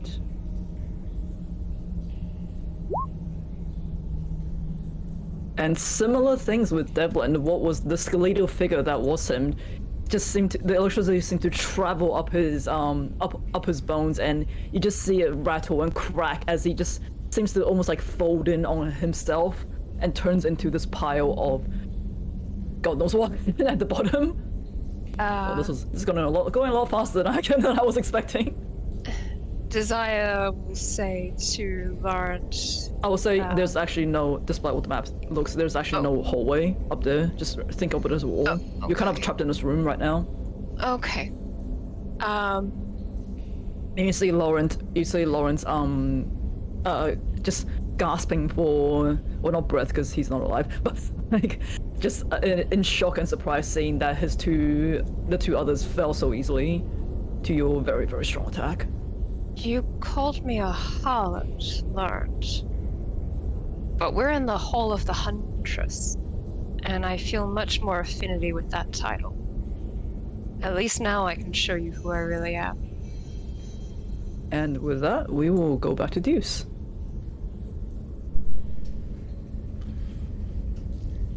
So I'm gonna see if I can sort of speed these interactions up so we don't have people waiting too long on each one, okay? Yeah. And, Deuce, where are you? Okay. What was the last thing you said?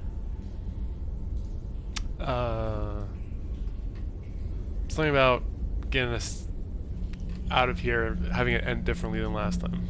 Something like that. Okay, cool. I don't know if you can get me out, but if I know you can, you might not have been able to help me, but you can still help your friends. I can't stay for long. I can feel myself fading already. But if you were to make your way back to the surface again, do you think you can try and reach my family if they're still around? Absolutely. I know they didn't believe you before, but maybe they'll believe a grown-up now. I definitely hope so. Is there anything I could tell them that they would know? I wish I'd asked you then. Maybe they would have believed the child, but if there's anything that you can think of that I can communicate to them, that they would know I was telling the truth, I'll make sure to pass Right. that along.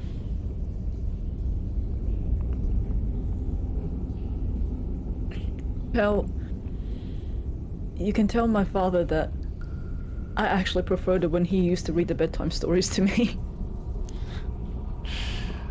Your dad got really into it. I bet he did a bunch of funny voices too, right?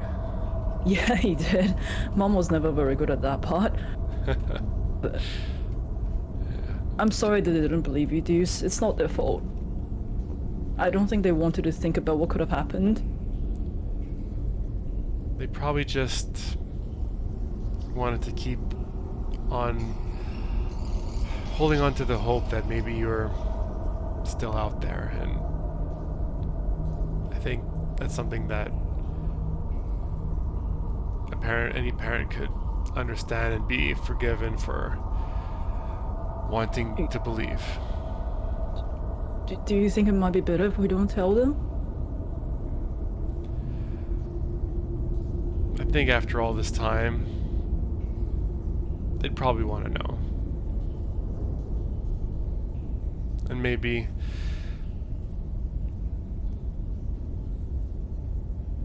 something to look for them to look forward to. If you're really coming from the afterlife and haven't seen them again, I can only imagine they're still alive, and maybe it'll provide them comfort, as I'm sure they're getting on in years, so knowing that they'll see you again might bring them some solace, hopefully, and something to look forward to in the next life. I hope so. It doesn't seem right that I had to go before them. But I know you've been trying so hard with helping all of the kids that you've come across. Don't feel guilty for not being able to help me, okay? I know you tried. Deuce just looks down for a second before looking up at him and says, "No promises, but I'll try for you, Trey." You have to keep going, okay? I can't stay for long, but keep going. The only way out is down. And with that, you feel Trey's hand just sort of dissipate as his figure almost seemed to get like blown away with the wind. And similarly with the steel bars that was barring the tunnel in front of you, that illusion seemed to just dissipate completely. And you're left alone again. Rest easy, Trey. And with that, we will go back to Bree. Bree? Yes, Bree. I'm just trying to remember what the order was. Yeah. So Bree, you're hiding, back against a rock again as you hear the creeping sound of I'm just gonna call him the Nosferatu because that's what I have him standard as. Okay. As this like figure that it was almost like a urban legend you were told about as a child. Stories that parents would tell to keep kids from sneaking out at night. This almost like mythical vampire / undead being that would hunt children at night. You came across this thing a long time ago trying to kill your sibling, and with somehow with some sort of power calling to you at that moment, you managed to take it down, but it is back again as you hear its creeping noise come around the figure, come around the rock. And you had something ready, yeah? Nope. I didn't roll for stealth to hide previously, but if I Okay, so roll I'll allow it, yeah, if you want to roll for stealth to say that you hit it. Stealth, don't let me down. Oh, I got 32, yes! Oh, you almost seem to like merge into the rock behind you. Bree is the rock! She is! And you hear the Nosferatu go, "Where are you? Stop hiding." I'm here, bitch! Okay, just It is his turn though, so did you have something ready? Unfortunately, no. Because the previous one I disengaged as my bonus and I had to use my action to hide. Yeah. Okay, yep. So, maybe Morgan, if you want to chime in, how does this work exactly then? If she's hidden and it's above my passive perception, but there's no readied action, then would it just be a basically, straight attack? yeah, treat it like Bree. It's know where Bree is, but it's like Bree's invisible, so disadvantage on attacks. Okay, yep. And Bree gets advantage on attacks. Okay, so as it sort of swipes its claw in your general direction, not exactly knowing where you are. I'm guessing that hits. 16. Oh, it's disadvantage is 16 though. Nope. Okay, but you dodging out of the way, it's still going to be disadvantage on this attack. It tries to come in for another bite. Why is it not rolling? Oh, 16 again. She is the rock. I am rock. And you just you also just duck out of its way as this jaws come upon and almost grabs you, just ripping a bit of your cloak. Your turn. Yeah, she's just gonna pretty much just Drax. deep breaths. Yeah, Drax. Yeah, she's just gonna jump from behind the rock, leap on from the back, and like, not today, not this day, and then try attack. Oh my god. Yep. Oh, what's going on? And you do have advantage on this attack because you're hidden as well. Indeed. Yeah, 27 hits. 27 hits, so that would be 10 piercing, 31. 21, that's 31 damage. Jesus, okay, cool. Cool, okay, okay. And, let's see, is there anything else that she could do? I have forgotten everything. I've forgotten everything. Yeah, the Whales of the Grave you have is another not attack, don't used. you? Sorry? You have another attack, don't you? Yes. I'm just saying, like, what does my Whales of the Grave do? It does nothing, since there's only one thing on the map. Yeah, another stabby.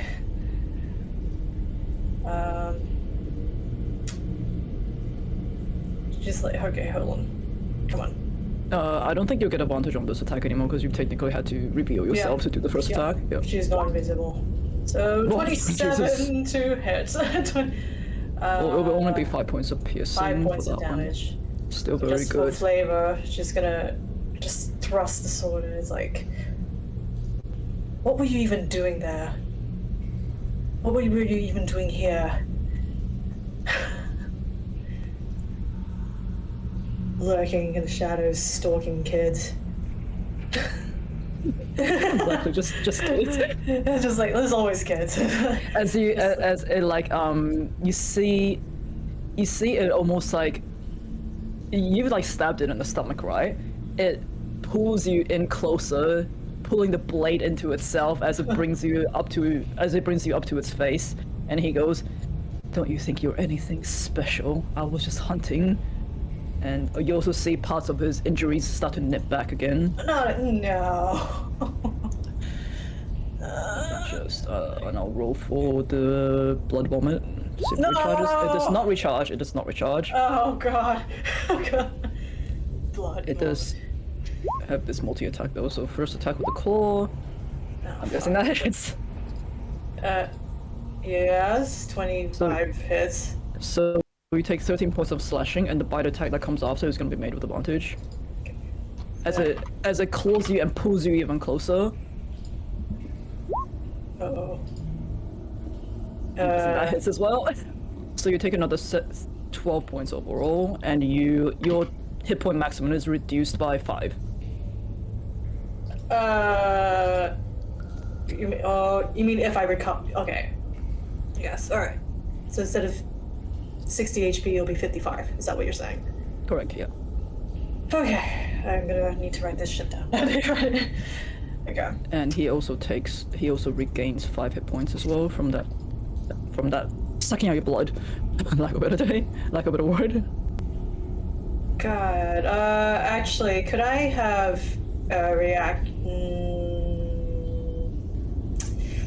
could I have uncanny dodge?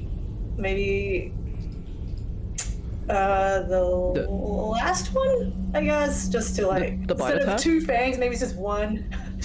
It's just the bite attack. So it'll be 6. You take 6 points. Instead. Yeah. Okay. I'm just saying. All right. Cool. This has a reaction. Okay. So All right. I'm a dumb bitch. I have not been using my my dodge attack. Yeah. All right. It's your turn. Top of the round.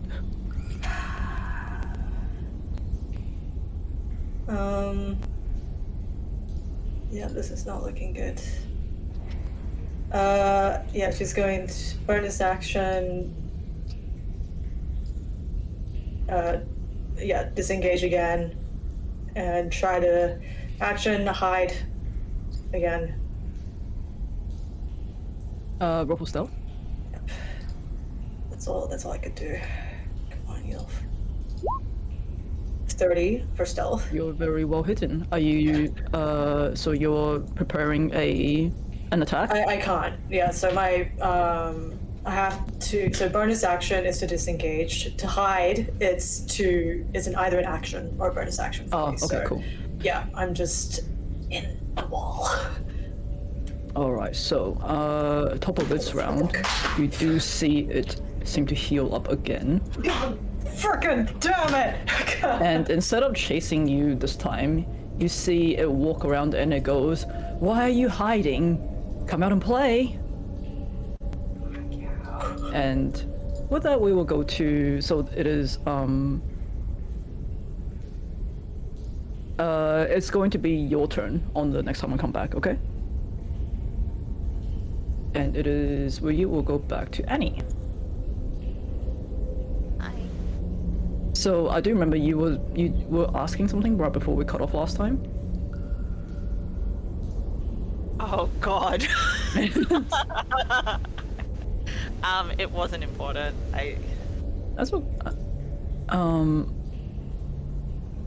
Okay, but you do say your mother say, "Do you understand, Annie? Do you understand what you have to do from here?"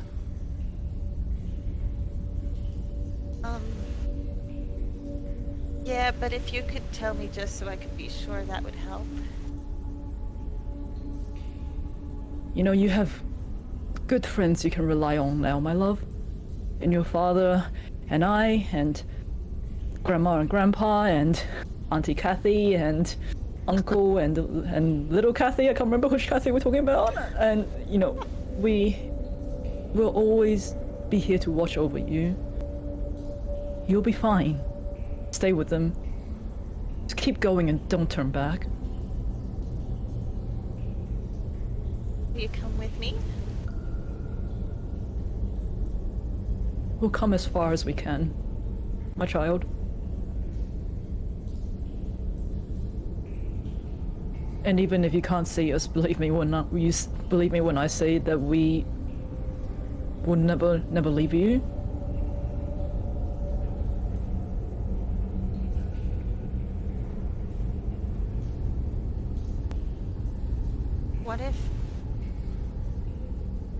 What if I don't make it?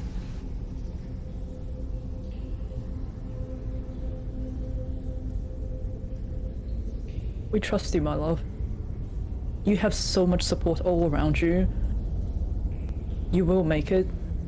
This is but a test, and you have gone through so much already.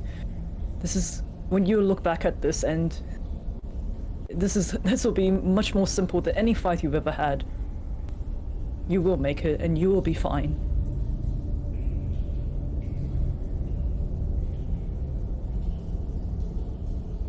We'll come with you for as far as we can go.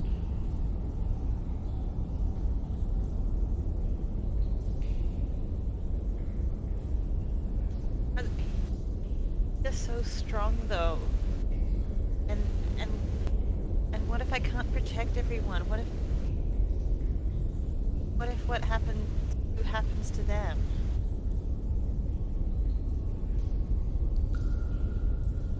And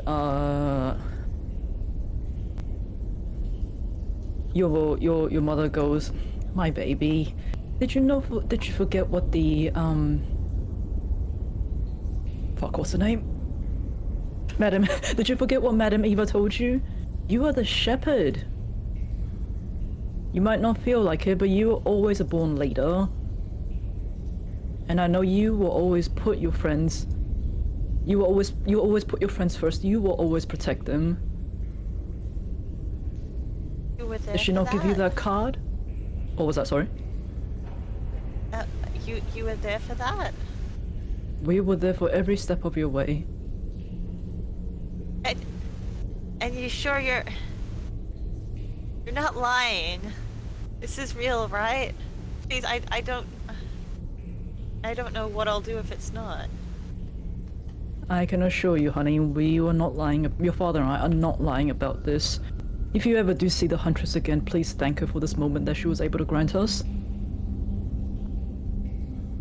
I will, of course.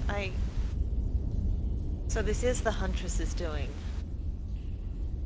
The Huntress has has control over this realm, the realm of the dead, and in this dimension, plane, whatever you like to call it, the dead the dead and the living, we seem to be able to converge on the same plane for a brief moment in time.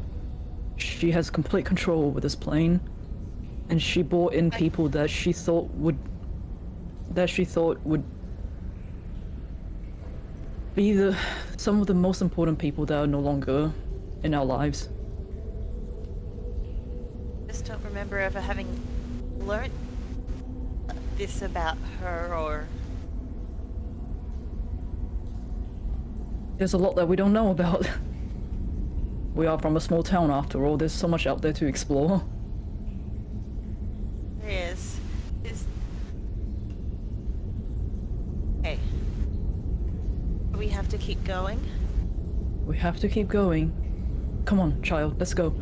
And you see both your mother and father, holding onto your hands. You feel like suddenly you're so much shorter, like you are a child. And they start to lead you down the cave.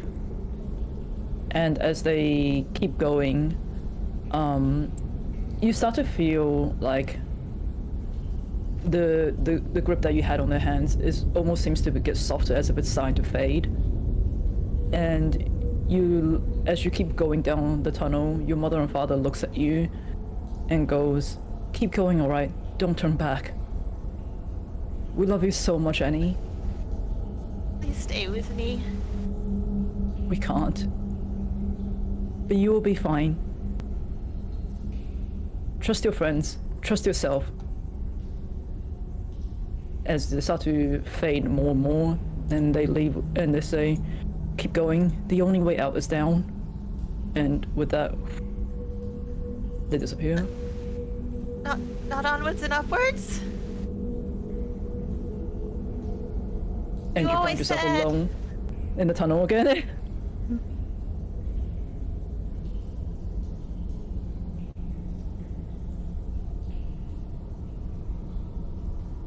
Did you get all that? Did you get all that, Molly?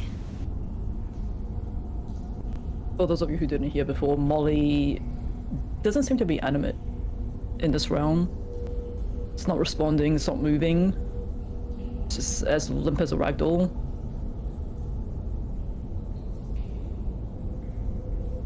Gotta keep going downwards. Onwards and downwards.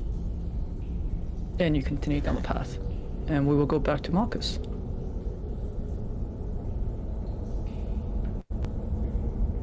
Now, what were we saying before? Oh, just how it basically trying to console Doru about how he made a mistake, yes, but this wasn't his fault, and Marcus is both saddened but also envious of both the bond that Doru and his father share, but also of the fact that Doru did make a decision to, yes, it blew up in his face, but he rebelled against his father's authority, and Marcus never had the gall to do so, the courage to do so. I'm not sure what you meant by being jealous of our relationship. The one between my father and I. I don't know what kind of family you came from, Marcus, but I hope you don't confuse. I still don't know if what he did was love or was selfishness. Perhaps I really should have tried to talk to him a lot more, as he should have done the same with me. If only we had more time. I understand that feeling well. It's too late for me now, Mr. Ravenswood, but it's not too late for you. Well, it's never too late, Doru. You've been blessed with this opportunity to break free from the final yokes that are holding you, and to pass on through me any messages you wanted to impart to your father. He was inconsolable when he allowed us to end your suffering. There was not a chance for a proper goodbye.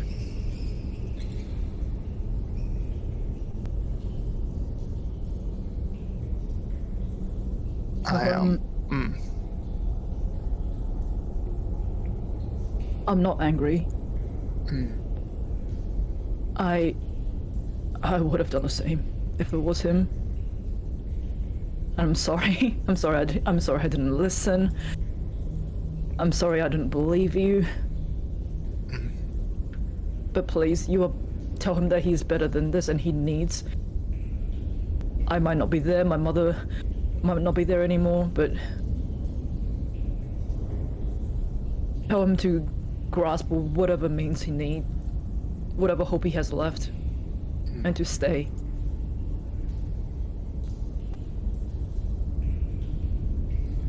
Please, will you tell him that? Of course, Doru. It would be an honor to impart your words to your father.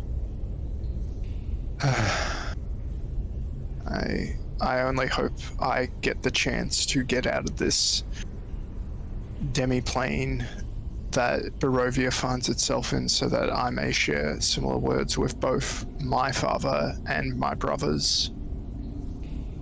Similar words to what you have shared, because I know I never felt the same kind of love that you and your father felt with my family, and perhaps it was just because we were all put in our little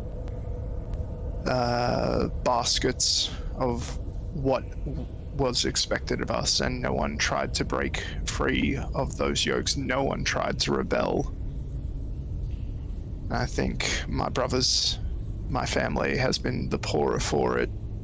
Again, I'm so sorry that your efforts wound up with you and your family suffering like this. It's too late for me now, Marcus, but it's not too late for you. Talk to them. Of course, but I before... I was young and stupid and malleable. I should have talked to my father, but you still have a chance to talk to them. You can still escape. Of course. But for now, I don't wish to see you spending the rest of your afterlife trapped in the vision of you chained under the church. I don't want, if your father meets you, I don't want him to see you this way. Would you be willing to let me break your chains and to ascend these steps out of the church underbellow, or whatever this is called? Like cellar. Oh, I thought it was under the church, though. It was under the church. It's a cellar under the church. Oh, an under cellar. Yeah. And ascend the steps those cellars out. under? Yeah, sorry.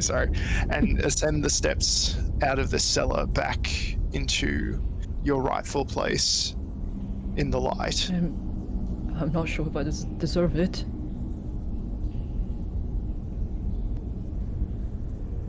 You are deserving. You deserve love. We all do. You see him hold his the chains that was bounding him up towards you. Yeah. And Marcus pulls out the great sword, which is a symbol of the love between the two paladins of Argynvost. Halt. And he says, "Now hold steady. I promise no harm shall come to you." He does seem to shrink away. Yeah. And Marcus, with all his might and intelligence, strikes at the weak point in the chain. The chain breaks. Now, Doru. And you see he's just rubbing his wrist. Oh, you remember his last name, good. Father Donovich, that's how I remembered. Because we always referred to the father by his surname. Anyway, take my hand, Doru Donovich, and let's ascend to the light together. He reaches out a shaky, emaciated hand and grabs and holds onto yours. It's very weak, but he's there. And Marcus will pull him up into a hug. And he already seemed like a small figure crawled up against the wall, but hugging him, he's even frailer than you can imagine. This kid is probably no more than 17, 18 at most when he was turned. He's probably when it comes down to your chest height, he's quite small, and you see what was a very tense, his very tense body just sort of relaxes into the hug, and he returns it with what little strength that he has, and you just hear him sobbing into your chest. And Marcus strokes his hair and just says, there, it's going to be all right now. Everything's going to be all right. And so you descend with him, you walk up the stairs back into the tunnel. Mm-hmm. And even though you're holding each other's hand, you start to feel his grip fading bit by bit. And he goes, I haven't walked further than what the chains could have allowed me for so many years. But I can't go. My time here is almost up. Keep going, Marcus. you can still escape Barovia. Yeah. And don't keep going. Don't look back. Just remember, the only way out is down. And with that, he also disappears completely. You look back into the tunnel, the door is no longer there, it just seems to be another stretch of tunnel that goes further into the darkness. Marcus picks or pops out his top hat, puts it back on, wipes away the tears, says, "Heal, boy," and calls Rosenthorn to him and continues down the path into the darkness. You see Rosenthorn kind of do that thing that dogs do when they know you're upset, and just like leans his body into your legs a little bit to kind of very like good. weaving between before he goes a few steps forward, lighting the way with the torch that's duct taped to his head. His headlamp, yes. His headlamp. Alright, and with that we'll go back down to Desire. Now, Desire, you managed to thunderstep and just decimate two of your husbands again as you manage to escape their grasp. Laurent is still left. He is breathing heavily, clutching at his zombified form. And he says a word that I'm not gonna say on stream. Ooh. Oh, Laurent, you used to love that part. Finish me again then if you dare. Actually, You probably asked- not the word. You asked me to explain myself. But how can you understand? You who have never known want. You who was born with everything in the palm of your hand. And take a step. 4 steps back. And with the eldritch energy granted to her by Glacier, fire off a couple of That eldritch definitely blasts. As Laurent lunges towards you in complete anger, your two eldritch flames boom boom hits him square in the face and in the chest, blasting him back until he crumples onto the ground. And with his last breath, and also Henry and Devlin, when they pass, you see that the remains just start to sort of fade away as well. Very sort of like end of like Avengers, like when everyone starts to fade away, when they got snapped.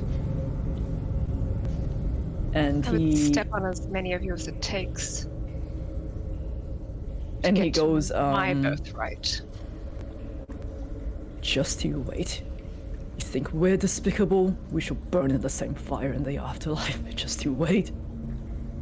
Your only escape will be deeper into the earth and stone where you belong. And with that, he also disappears. And with that, you see the environment around you start to almost like dissolve in a sense as it spins, and just the tiles, the rocky floors, the mirror that you once remember, the illusion just seems to dissolve, and you find yourself back in the middle of a tunnel, still on your own. Desire will pull out her hand mirror, which contains some fragments of that shattered mirror, and will say to it, "Thank you, Glacier, for seeing what they couldn't. For seeing the real me. The part that was." You look into the mirror. However, there is no reply. It doesn't seem like, in this realm of the Huntress, it doesn't seem like any other gods or powers can seem to find its way through. But you still say it. She'll kind of press the mirror to her chest briefly, and then really stand as stiff and tall as she can, like she's shaking off the bad memory, and walk out the door. You keep walking and walking, and as you turn a corner, you see what appears to be light in front of you. And Annie, so do you. As your vision focuses and you see that Desire standing in front of you, and Desire similarly, you see Annie. Annie's going to run towards her and like just grab her and not grab her, but like Both hands. Also, I think your camera's frozen for me. Is it just me? Who? Oh yeah. Climb's camera. No, she's moving. Yeah? Desire will kind of stroke her hair and say, I'm glad you're safe.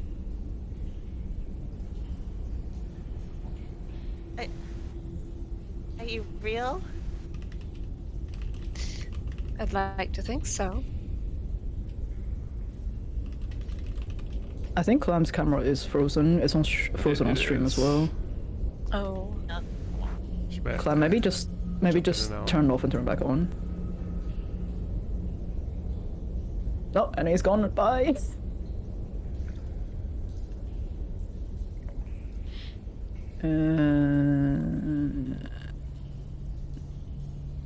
Oh, I don't know. Okay, I'll say at this point, you seem to overhear voices up ahead as well as you continue down this tunnel. All right. I'll try and make my way to wherever the voices are coming from. Yeah, so you make your way towards the voices. It's familiar voices, and as you turn a corner, you find yourself in a rather large chamber. Actually, no, you don't. Not yet. As you turn a corner, you see up ahead, like glowing in the lights of the lantern, the sword is Annie and Desire.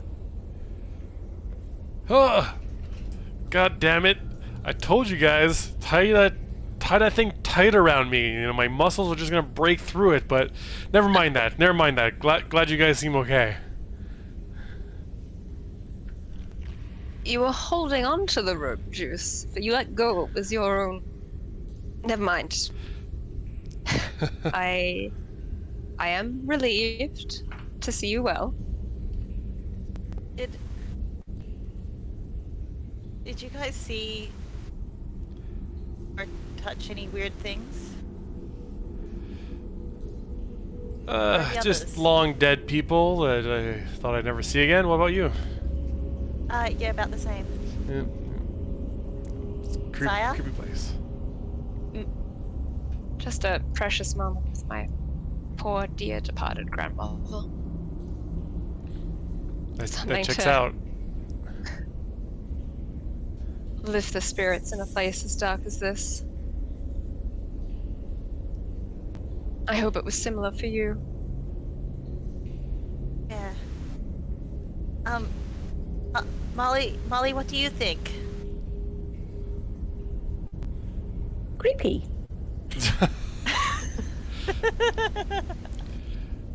That's right. It is. It is. It's like this is like the cave of wonderful reunited, being reunited with, cherished, departed friends. I can't imagine it went any differently for whatever happened to Marcus and Bree, but we should probably get looking for them.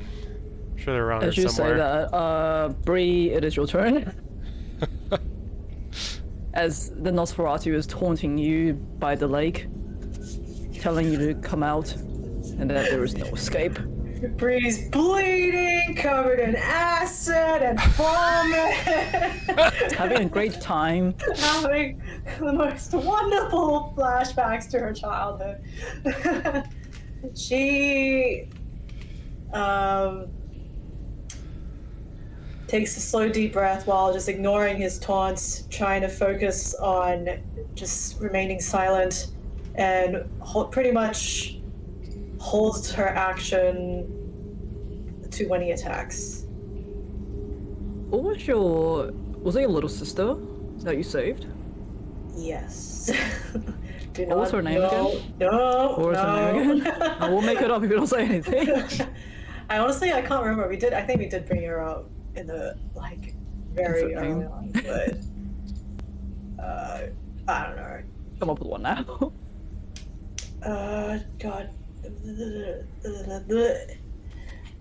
Backstory.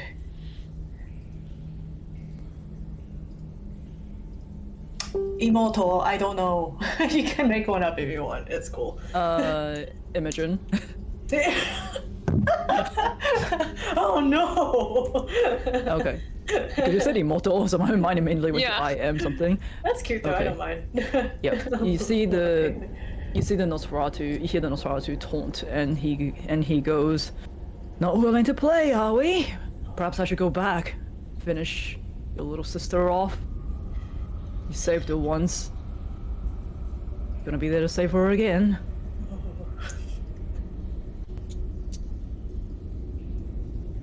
They'll stop me, you know, as you hear its footsteps. As if it's walking away from you. Walking away. Oh no. Okay, hold on. So I did roll. I am hidden. 30. Okay. What's my... If it's my turn, It is your turn. then I would attack. If I'm You're if jumping I'm out and hidden. attacking. Yes. If he's not doing, if his actions. He is.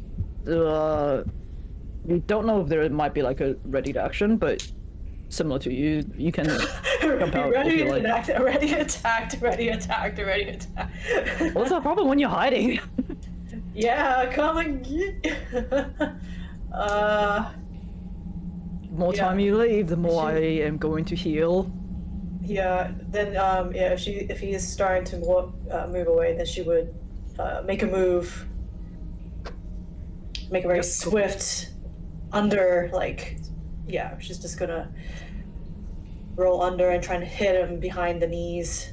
Okay, With both swords. as you do run forward and you slide between his knees, he does have the ready action that he is going to take a swipe at you.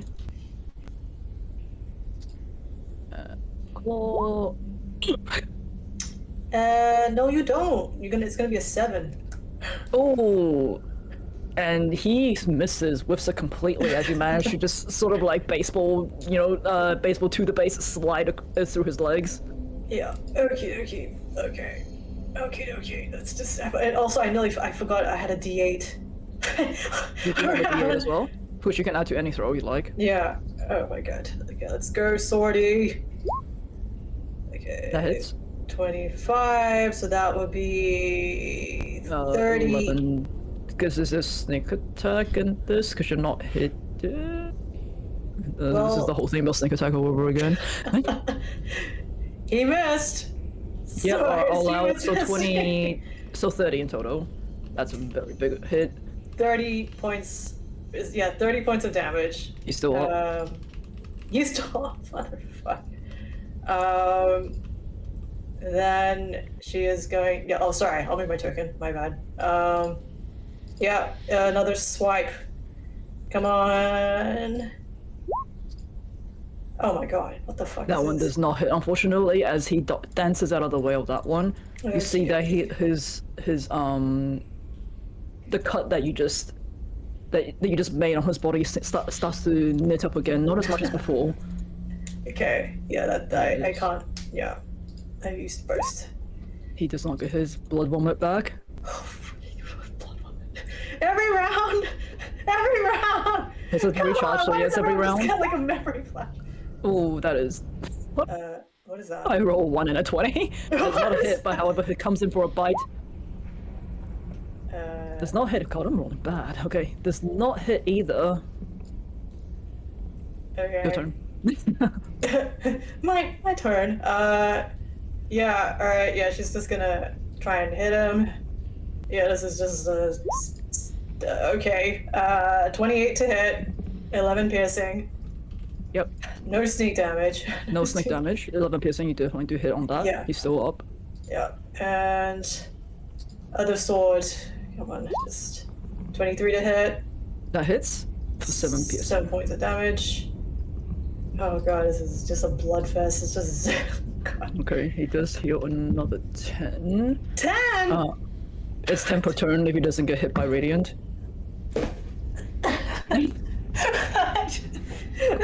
Recharge. Ooh, he does get it back. As Oh my god. As he's dancing out of the way, you see him heave again, and once again, the blood disgorge sprays acidic blood towards you. Make Is a that dex saving. just a okay. So make a dex save for me. Dex save, yeah. Okay. Ooh, you do 27. manage to dance out of the way. You only take 9 points at the moment. So 9? Subtract Yeah, 9. 9. So it's half. Okay. And you don't take any additional effects. Oh, yeah. And you see that he's breathing quite labored. He's definitely quite hurt. Are you still up? Yes. Alright, well, top of the round, it's your turn. Oh god, Fritz. Wait, so did he... Okay, so he's still next to me? He didn't move away from me? No, because he can't disengage as a... Curious, regurgitating. Is that a distance thing? Is that a long range thing? No, not really. This is God kind of like damn it, it's kind of like how disadvantage. Kevin has like the Dragonborn like thing. It's just like Okay. a small aerial effect in front of it. Okay. Stabby. 22. To hit. 11? 11 Yep, that points of hits. damage. Shiny sword. That does not hit that I am one. going to use my D8. I'm going to use my D8. Roll for the D8 to see if you can hit. Oh my god. Okay, where are you? Where's Add the the dice? D8. Yep. Okay, 20 to You do hit. hit. You do hit. So that's 7 points 7 of points. damage. He is on its last legs. Also, you thought until he starts to heal again. I'm gonna die. I'm gonna die. And he goes, still up, are we? And he attempts to grapple you. I'm gonna die. So grapple is a strength versus a strength versus strength here, Marcus. Athletics versus Yep. acrobatics or athletics. So Bree could use acrobatics. Acrobatics? Save? Just an ability. Check, Oh, check. Okay, It's check. contested. Sorry, okay. Acrobatics. Alright. Fuck! No, D8 would have been really good right now. He manages to successfully grab you. You feel yourself lifted off into the ground, and he turns around and slams you into the pond. And you can't breathe, you're underwater. And he holds you in place as you see him, the distorted image of him laughing in front of you. Oh, that's not good. And I'm just gonna quickly look up how drowning works in D&D. Oh, Jesus. Oh, no. Getting brutal in here. I might die. I might die.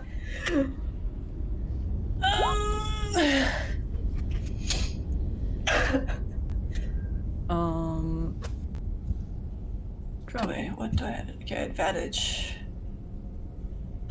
Yeah, the vomiting is not it's not a spell. There's no Mage Slayer.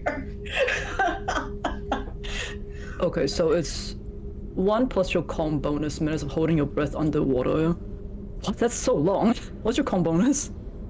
My +3? You mean like wait? Oh. You mean just a con the save? creature can hold its breath for a number of minutes. No, are you con modifier? Where would I find that? So your It's- con it's the modifier. plus. It's Oh, the plus. Constitution. Sorry, +1. My bad. +1. Okay, so you can hold your breath for 2 minutes, basically. Okay. That's a Okay. long time. It's not gonna matter soon. So it's here right now. Okay, so I will say, how about we do this in a way where, because it's 2 minutes, we'll just say we'll do 2 contested strength checks to see if you can break out from his grapple to hold you underwater. Strength. So, okay. Check, or acrobatics. Acrobatics, yeah. Yeah, because otherwise we're gonna be doing like 20 of these. Because if you're thinking about it, like a minute. This is just me. Okay. Could I possibly, since I know the terrain, I know where I am. This is my hometown. I know how to deal with this shit. This is Can not I your use hometown. survival? Oh, it's This is not. not your hometown. No. Oh, no, okay, well.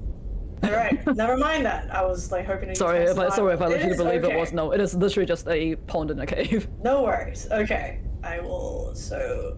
Okay. Are we doing 2 rolls or just one at a? Yeah, so 1 roll first. So fuck, 24 to see if you can break out. Yeah, that's not gonna roll. It's like. And when it passes, you are gurgling underneath the water. Technically your turn now. Okay. You're grappled, so I will let you do... You can still attack. Though Regularly? I believe grappled is disadvantage on attack. Or is this more like can't move? Hold on, let me just quickly look up grappled. Yep.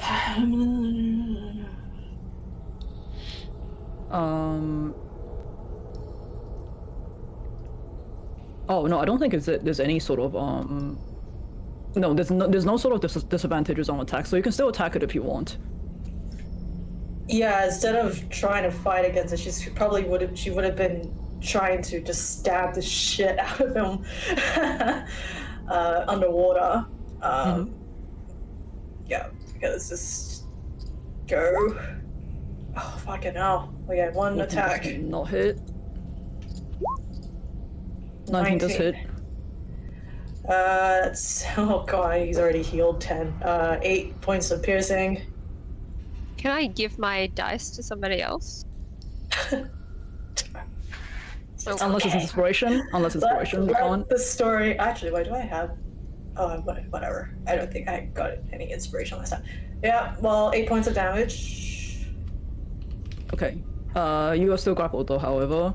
So for this round, we're gonna do another contested strength. If you don't get out of it, you're gonna draw down to 0 hit points. Okay. Yep. Okay. That's how it is. That's how it is. Okay. Oh my god.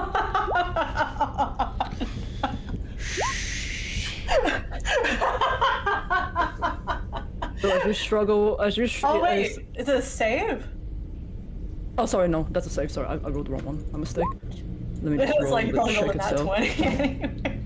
20. Doesn't make a difference. Oh god. So as you are trying to swipe at this vampire in front of you, you find that your consciousness is slowly fading. Whatever remaining air you have is fading as your vision starts to blur, and you black out.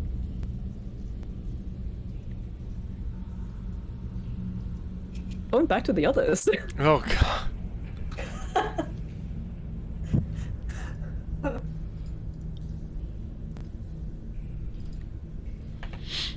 Okay, I will say as you start to black out, you see that this Nosferatu in front of you, just laughing, and as its body slowly starts to dissipate, but you don't see it go completely before you black out completely underneath the water as you start to drown. Back to the others. So Annie, Deuce, and Desire, you guys are together right now.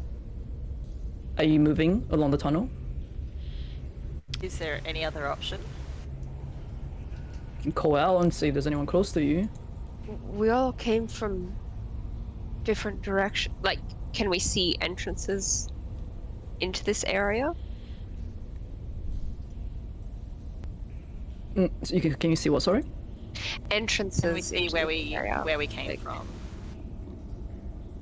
No, I would say not. It almost seems like the tunnels itself has shifted, and it's so like everything is so similar. It's a little bit hard to tell exactly where you came from.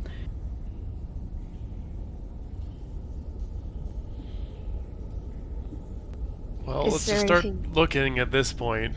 If the three of us ran into each other, we mustn't be that far from the other two. So let's just pick a Okay, so we- direction, start walking. Okay. Deuce, you're not able to locate like Frozen Thorn or like Breeze how arrow thing are you? I can locate one of them. well, I mean, it seems like we all experienced something close to us, and while the three of us were blessed to have happy memories, from what Bree has told us, her life has not been so easy. Marcus too takes too much responsibility on himself. It's possible that their memories are more challenging than our own. Marcus is probably in a cupboard again. Again. Alright, well. Usually I would expect Bree to be the first one out of a situation like this, so I guess it might be a good idea to find her. If we can restore the Fane, could that not simply break them free from this trap? Surely we'll need all of us to be able to do that, though. Like, this is challenging. This is really hard stuff. And we still can't, like, see beyond a few feet, or I forget what you said, Lisa. Just as much as the light emitting from your various sources can. Okay. So I think it's 20 feet for you guys right now, because the thigh bone is the one that's able to cast the most light. So 20 feet max. Alright. Well, I guess we shouldn't stumble in the dark. And I'll use my last 4th level and see if locate creature works to find Bree.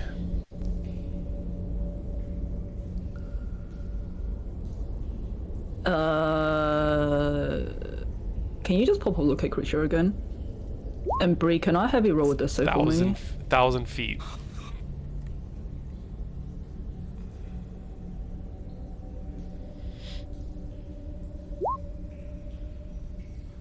You want this to be down? Okay.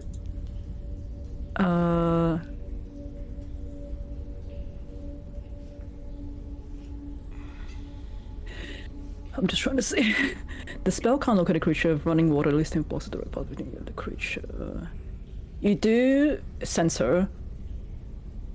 It almost like before it was really it felt really hard to sense anyone, because almost as if you were on separate planes or separate dimensions. This time, however, you do sense her. She is probably about 200 feet northwards in this tunnel. Juice just looks up. She's that away. Let's go, and then we can get Marcus. I'm sure Bree will be able to. I just say that you hear the as Rosenthorn comes into view, and so does Marcus. Hey, look at that! Run towards them and embrace Rosenthorn. Wonderful. Oh, Bree, can I get you Okay. to roll another death save for me? roll better.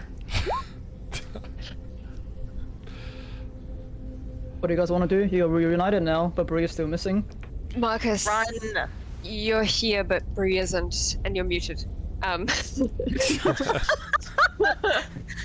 I was so overcome seeing you all again. I'm speechless. Please. But where is Bree? She's this way. Let's go. This way. All right, let's go. Let's go. All right, you keep running. You keep running. Bree, roll another save for me. Oh my god. Oh my god. Oh my. You get to reroll once on a death save as a halfling. Or Oh. Wait. There's something related to my. That's true. Tales of the what?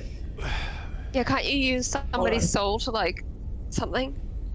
There was. yes, there was something in there. There's yes. beads.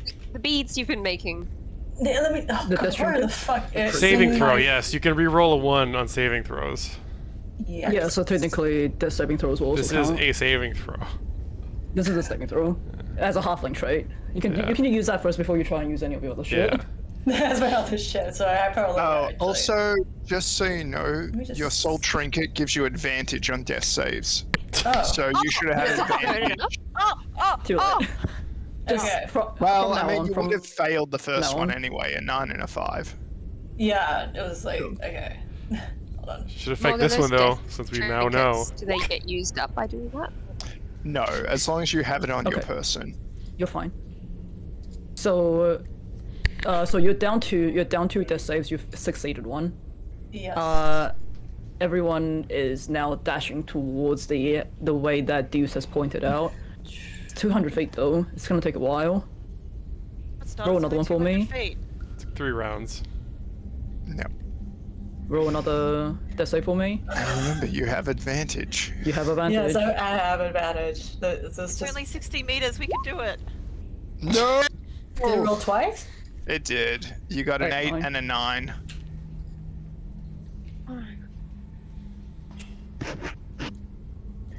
Everyone else, you're still running. Yep. Yeah.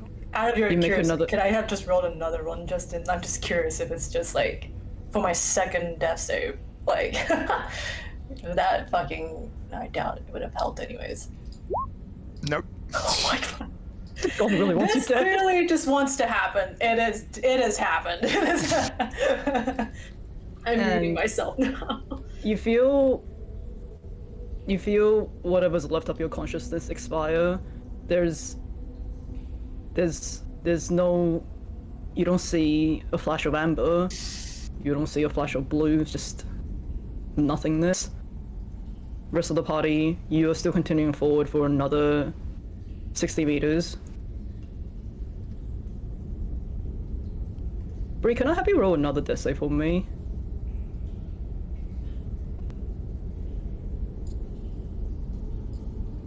Just one roll. With advantage, as you normally would. Okay. The rest of the party, you keep going, you keep going, and Deuce honing in on where Bree is. You start to see her in the distance. She's lying face down on the ground, not in a pool or anything, at least, or you didn't know she was in a pool, but she just seems to be lying face down, still. Bree, it's not time for taking a nap. Wake up. I'm gonna run towards you her. You reach her. She's breathing. Very, very lightly, but she's breathing. I try and wake her up, see if she's just actually sleeping. You shake her. Bree, you feel the slightest bit of sense come back to you, and your eyes flicker open. What the f- Sleepyhead, yourself what? a- How did put- you put manage yourself to at sleep in a 1 place HP. like this? One. Okay. Put yourself at 1 HP.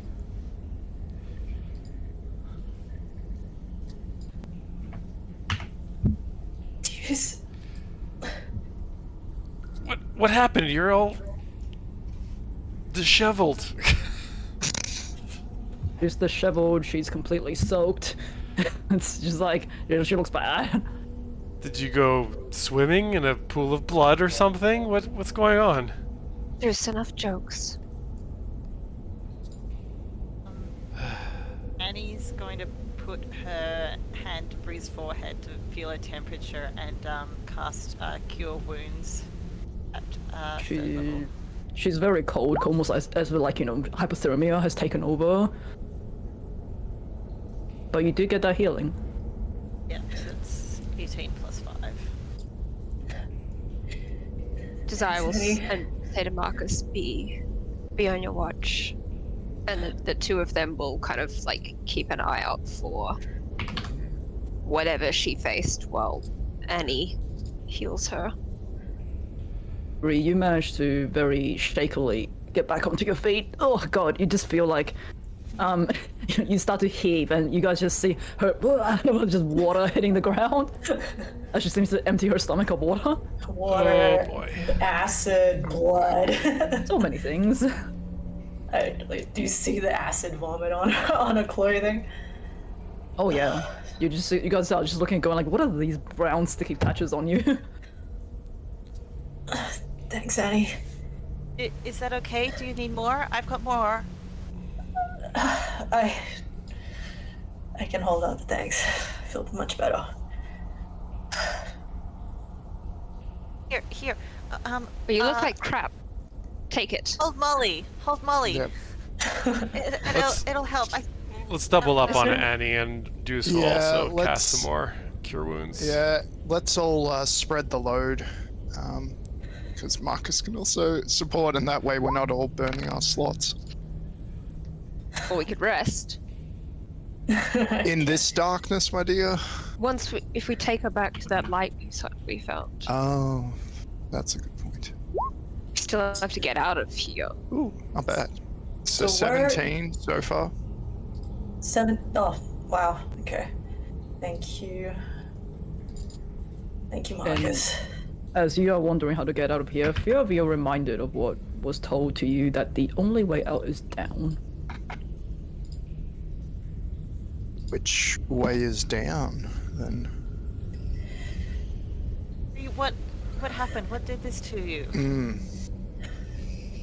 Are they still here? Bree looks around. Like, what does this room look like? You're kind of just in the middle of a tunnel right now. Not a room. And Bree just like instinctively just grabs her weapons on her. Your weapons are on you. Like Nothing's back in missing. their Something sheath. attack you? Yes, I would say it's oh, actually no, I would say you would have your sword drawn when you were found. So it's like next to me. Or Yeah. yours. Ugh. Fucking. I guess it was my first skill.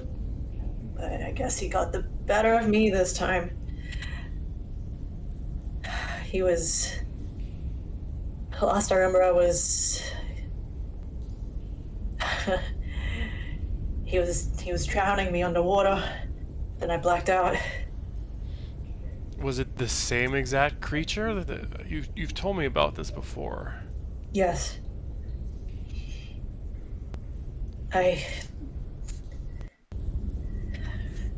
Just keep an eye out. I don't know. He kept on healing. You just see like Bree just just hits her fist like against the ground, like angrily. Hey, you're okay Hold now. on. Don't worry. It's You don't okay, have we to got push you. yourself now. We found a way through. You just have to hold on a little longer. Are you guys okay? Yeah. Look, A little fine. shaken, but not stirred. Like a martini? Seems like you were the only one unfortunate enough to have to endure such a trial.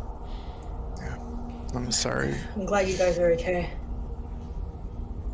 Did you see anyone along the way? Just each other. Just Yeah. It just felt so real.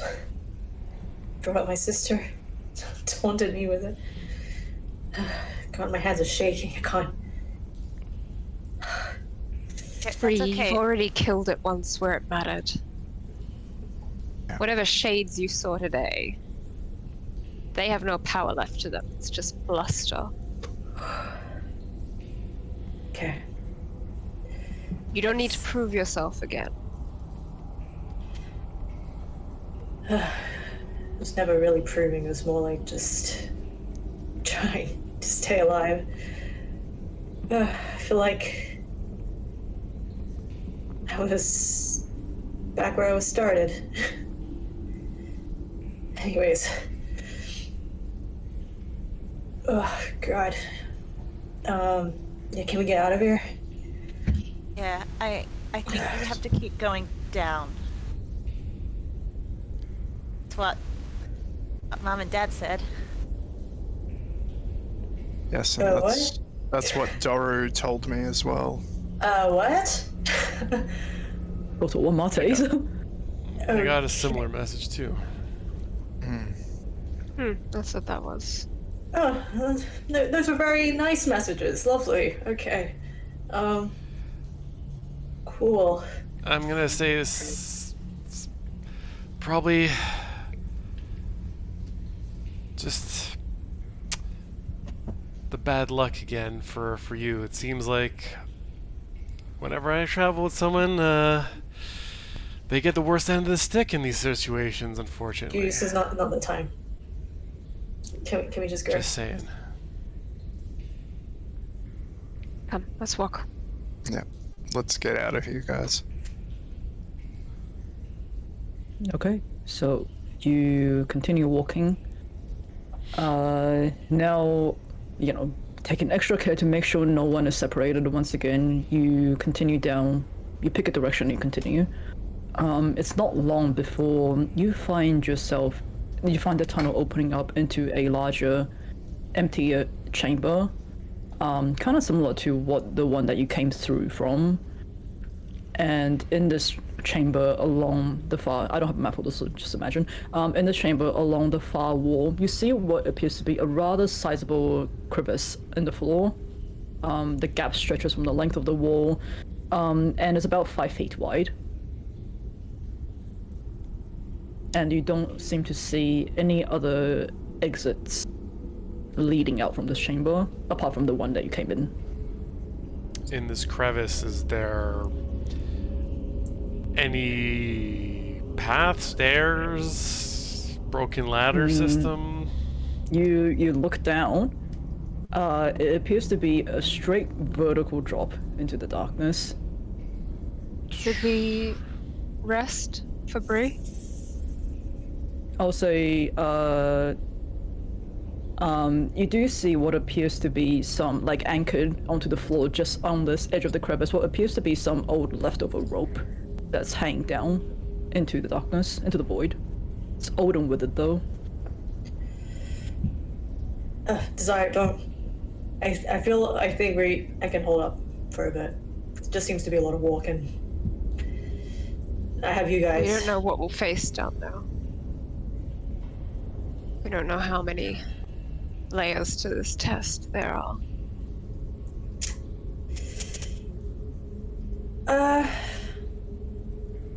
Well, how's everyone else looking? I took some bumps and scrapes stumbling around in the dark. Okay. I'm also okay. I'm pretty okay as well, but if we need to stop and just get our breaths back, that's completely okay. We've all been through quite a bit. Okay. I'm pretty kind of feeling something. She will just sit and just get, half an hour's. I can wait. So short rest, I guess. Yep. Yeah. Feel free to have a short rest if you like. And if everyone wants to do the short rest, just do your rolls, do your whatever gets recharged. Yep. 24.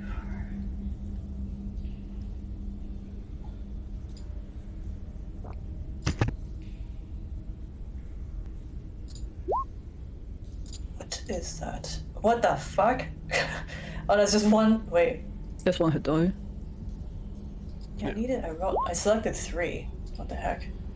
I can never make the D&D Beyond. Yeah, I'm like. Yeah, it's not great. Okay, 1 dice at a time. Let's see.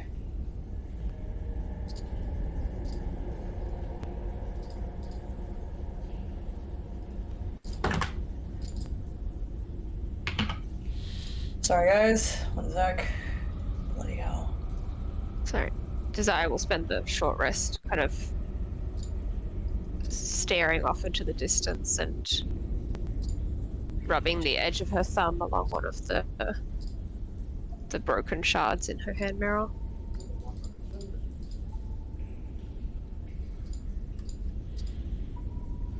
Oh, okay, fine. I'll do it. It rolls in D&D Beyond. Okay, that's fine. Yeah. All right, I'm back to 60. It's cool. Cool. Alright, so you guys take your short rest in this chamber. What do you wish to do from here? Yeah, I guess we would like to measure how long the rope is. The one that was there. Is it a? What's You can left? pull it up if you like. You can't see the end of it. Oh yeah, she would have probably just checked. Okay, so you Yeah. pull it up. It does look old and frayed. You pull up what appears to be about 90 feet or so of it, but the end of it does look frayed. Can you fix it, Marcus? Of course. And I cast Mending to repair the frayed rope. Nice. Turns back into almost like new. Bree brings out some ball bearings again and passes it to Marcus. You know what to do. Yeah. Lights one up and yeah, That's a drop. Yeah. Chucks it in. Phew. chucks it in. Yeah. We're just looking over the Let hole. me just quickly Google how much this is in maidens.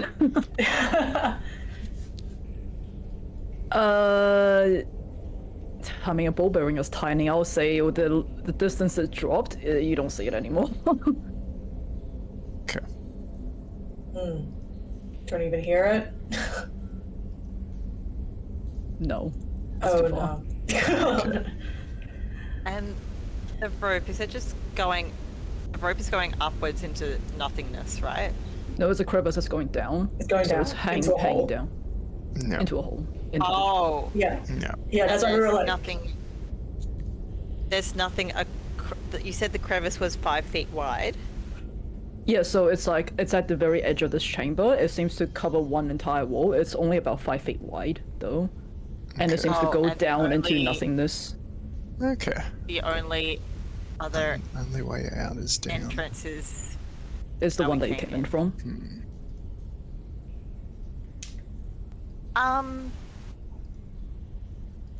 Annie's gonna say... I'll say Here goes you want to drop nothing. something. Oh. No. Okay. So apparently Annie wants to drop herself. Wait, did you just say jump in? Is that what you said? What the I rope, missed it. Annie? There's a rope. A 90 feet long rope. 90 feet. Yeah. Marcus. Sorry, did you grab the rope or did you jump? Don't make this harder than it needs to be. Yeah. Which did you do, Annie? Which did you do? She said jump, didn't she? She fucking said jump. She's praying. As a reaction, I cast Featherfall as Annie falls down. Marcus. I can't have someone else die, my dear. Not today. 4, 5e. I know it's a waste, but this is life. Distance is 60 feet per round until the spell ends. So Please she don't can make the first fall one. 600 feet softly. She's Yeah. just gonna believe that Okay, so she's acrobatic enough to land that. You're emboldening okay, so her. Annie just without any warning whatsoever, it's like yeah, go and just like hey, jumps down into this crevice, and you just feel like the wind rushing into this darkness. The instructions were clear! You would As have suddenly died! you feel oh, something seems to hold you as you start to slowly descend down instead. Yep. And it takes 2 rounds. You drop 120 feet in total before you land on some sort of platform. You hear crunching underneath as you look down, and it appears you're standing in a pile of bones. and everyone else, you just see Annie's with her like the shining short sword, not a shining sword, the sun sword, become this like pinpoint of light underneath it, like way down into the hole. Can the I rest of will us sane message people Annie. go down What the do you rope? see? Annie's gonna wave the sun sword around. Does she see the end of the rope there? You do not see the end of the rope.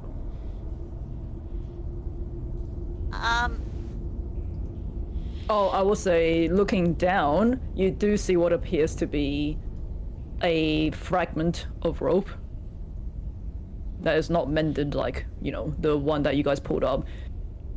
So sort of like whoever was climbing down here before, maybe the rope snapped.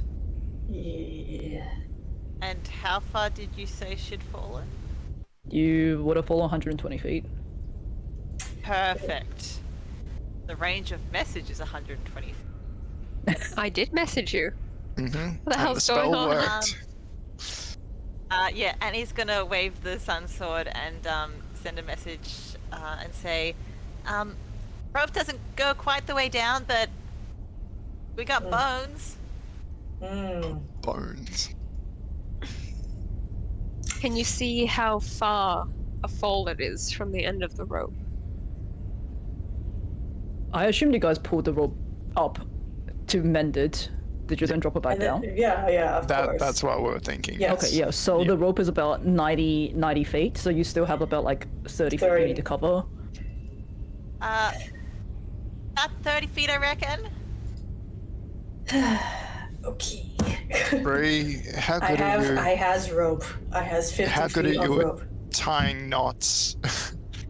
How good am I tying knots, DM, considering my background? Very I would good. say you're very good. Yes, I can double, triple, quadruple knot this living shit out of this. Yeah. Then let's do that and take a less provocative approach to falling down a hole. You want to send Doggo first on the end of the rope. Great idea. We can lower him anchor. down. Yeah, Yes. that's a really good idea. Okay. Let's do I that. tie the extra 20 feet of rope around the Doggo and then lower him down with the rest of the rope. Just like, kind of like the way that helicopters drop rescue dogs. Yep. And I just double check where it's tied. Make sure it's secure. What is the rope tied to? It's like It's like a rock? yeah, a rock. okay. A good rock, a good boy rock. Like I mean, you can check to see if the rock is good. I will check if the rock is good with what. Let's examine rock. First is a Nate survival. Yeah, survival. Okay. Oh boy. Looks like a good rock. Yeah. I don't know, Marcus. What do you think? I think this rock is pretty big. Yeah, it looks pretty big.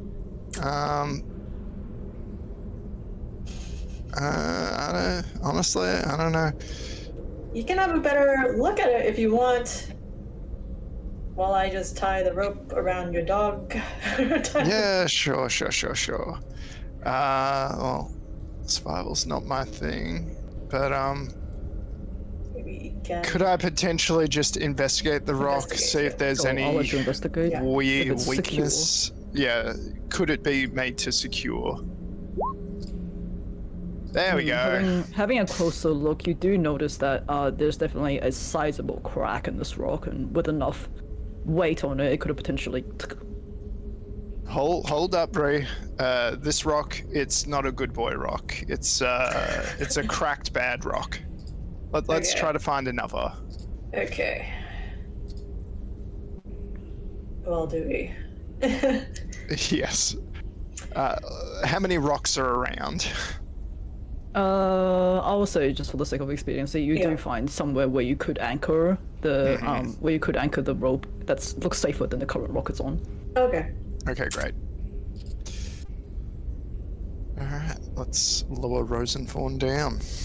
So are you using the 90 feet rope, or are you whatever? Yeah, 90 feet, and I attach my rope, which is an extra 50 feet. So, Okay, yeah, so that should be enough to get all the way down to the bottom. Yeah. As you slowly lower Rosenthorn down, Annie, you're just at the bottom waiting to catch. And Rosenthorn also safely makes it onto the weird. You appear to be on some sort of like platform or some sort that's just covered in bones. Who's next? Can I suss whether they're sort of human, animal? Roll for Okay. medicine.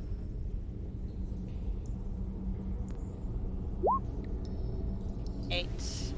Do I get advantage because they're dead? Yeah, sure, we're gonna focus on that. Okay, well, it's not that hard. It's not that hard to tell. You've seen plenty of this kind of stuff before. It does seem to be a mix of human and animal. In terms of decay, this looks like it's been here for a long time. Okay. I'll go next, Bree.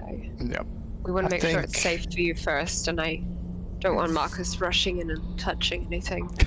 I don't particularly trust Annie either at the moment. So her desire will climb down the rope. I've learnt my lesson, dear. All right. Let's lower her safely and gently down. Okay. You do the same. I'll say, given that you have enough people helping you out at the very top, it's not too long before Desire. You're also safely lowered onto the platform, joining the other two. You do notice as you sort of get onto this pile of bones, it does make quite a lot of noise, given how crunchy and rattly it all is. Desire will grab Annie's shoulder and say, I won't pretend to empathize with the feeling of missing one's parents, but that doesn't mean you have to rush headlong to follow them.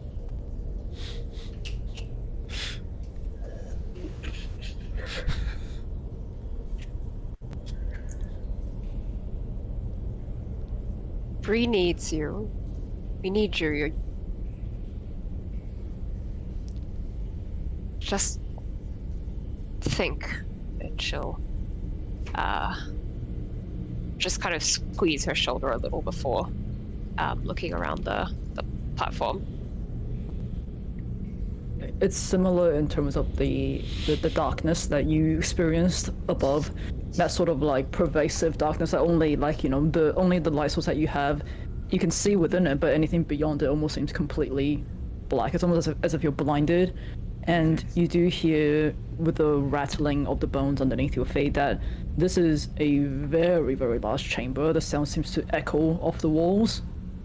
She'll message Marcus. The bones are making quite a lot of noise. Send the small ones first. Very well. Bree or Juice, you're up next. Yeah. I'll go first. Bree can take a bit of time to recover. Shut the fuck up, Juice. Get in. Alright, let's go. Okay, You just heard her. I think for the sake of expediency, is it going to be Bree, Deuce, and then Marcus? Yep. Juice, Bree, then Yeah, Marcus. Juice, Bree, Marcus. Yeah, because Okay, Juice yeah. is being a bit of a Gallant. juice. All right, so Deuce, being the halfling that you are, you don't weigh that much. You just like grab the rope and slide down without too much issue. Swoop. And I'll say, Bree, you manage to do the same with Marcus on top, just guarding the rope to make sure that you go down safely. And now Marcus, so everyone else is on the platform. Marcus, you're the only one on top right now.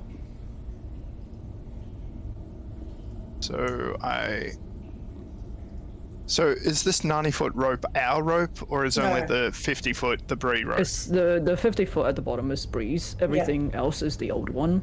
And did we get back the rope we used in the tunnel? Don't be economical. We might need this to get back out. That is true. Just checking, though. We have money, you thrifty No, bastard. I don't think you did. I Okay, can well, see you eyeing the rock going, should I take this with me? should I take this rock They're all with me? fucking Yes. stuck in the pit. So yeah, Marcus will go down to the rope. Can you, being the last person and no one on top, can you make an athletics check for me? Oh, I'd rather not, but okay. 13. and I'm gonna flash of genius myself and be like, "You got this, Marcus. The only way out is down. Just one hand, one foot, 1 foot." Or however you meant to do that. You definitely you feel the rope. You start to hear it as you see bits and pieces of the fibers holding it together start to snap. But knowing that you don't have much time, you quickly just let yourself slide down the rope, landing perhaps a little bit heavier than you would have wanted, sort of sprawled into this pile of bones. As everyone quickly helps you to your feet. And it's not long before you hear the remaining fibers of the old rope give way and the entire length falls down. Bree takes her 50 feet, bro. Back. All right. Marcus stands up, dusts himself off, dusts off the top hat. Oh, no worries, thank you. That was a great idea. You better hope there's an exit to this place. Well, you heard the collected people who we all spoke to. The only way out is down, so which way is down? And having seen the faces of some of them, do you think they can be trusted? I think Doru was telling me the truth. I don't know about the people you spoke to, especially not the one Bree engaged in discourse with, but the rest, I assume they were being truthful. Okay, so you guys collectively look around the area. This is a enormous cavern. As far as your eyes can see, the ground is filled with just a layer of bone to the point where you can't see the stone floor anymore. Any sort of direction you make, it just seems to rattle and crack. It's very hard to move quietly in this area. You hear in the darkness around you, you hear whooshing noises like wind. You hear weird clicking noises, creatures that you can't quite tell that's hiding in the shadows.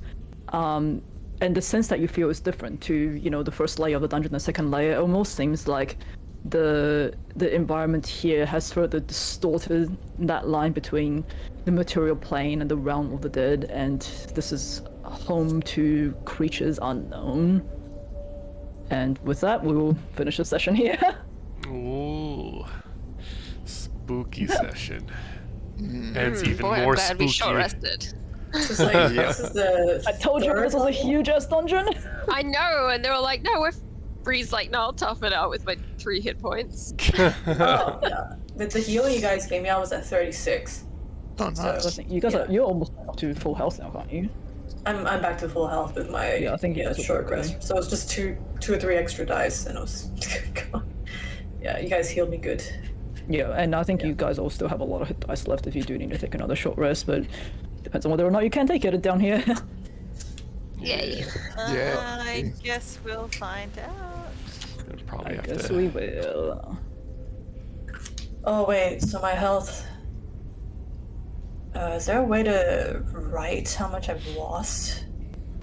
Just Oh, the max hit point drop. Yeah. I'll come show you how to do it. Yeah, so I'm gonna forget this alteration. Down the I'll say line. don't worry about the max hit point drop. That's gone now. Yeah. Oh, is it? Yep. Okay.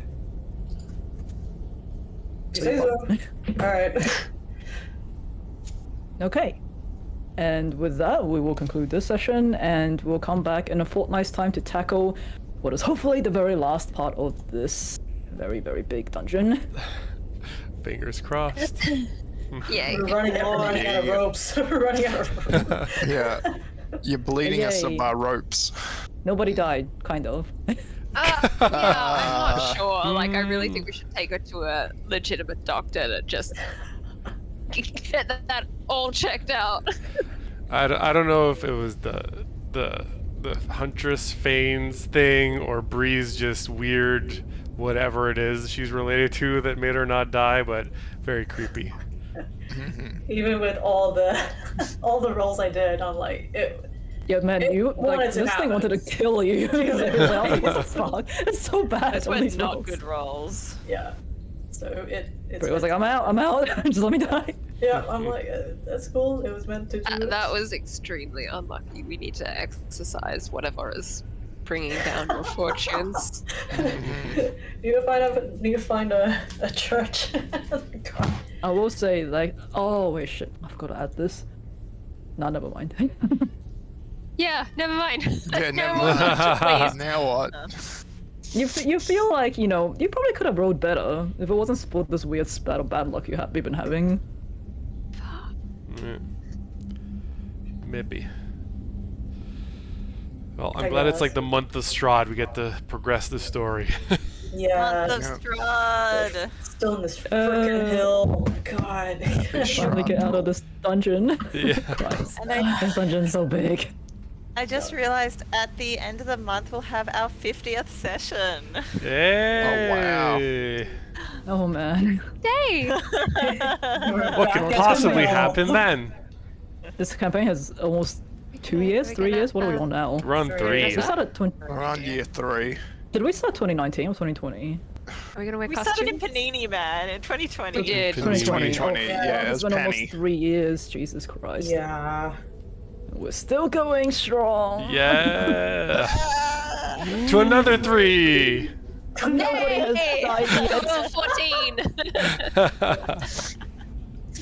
Alright, I gotta go and get ready for work, but thank you all so much for joining us today. We'll be back in a fortnight's time with this last part, hopefully, of this dungeon. And until then, stay safe wherever you are, and we will see you soon.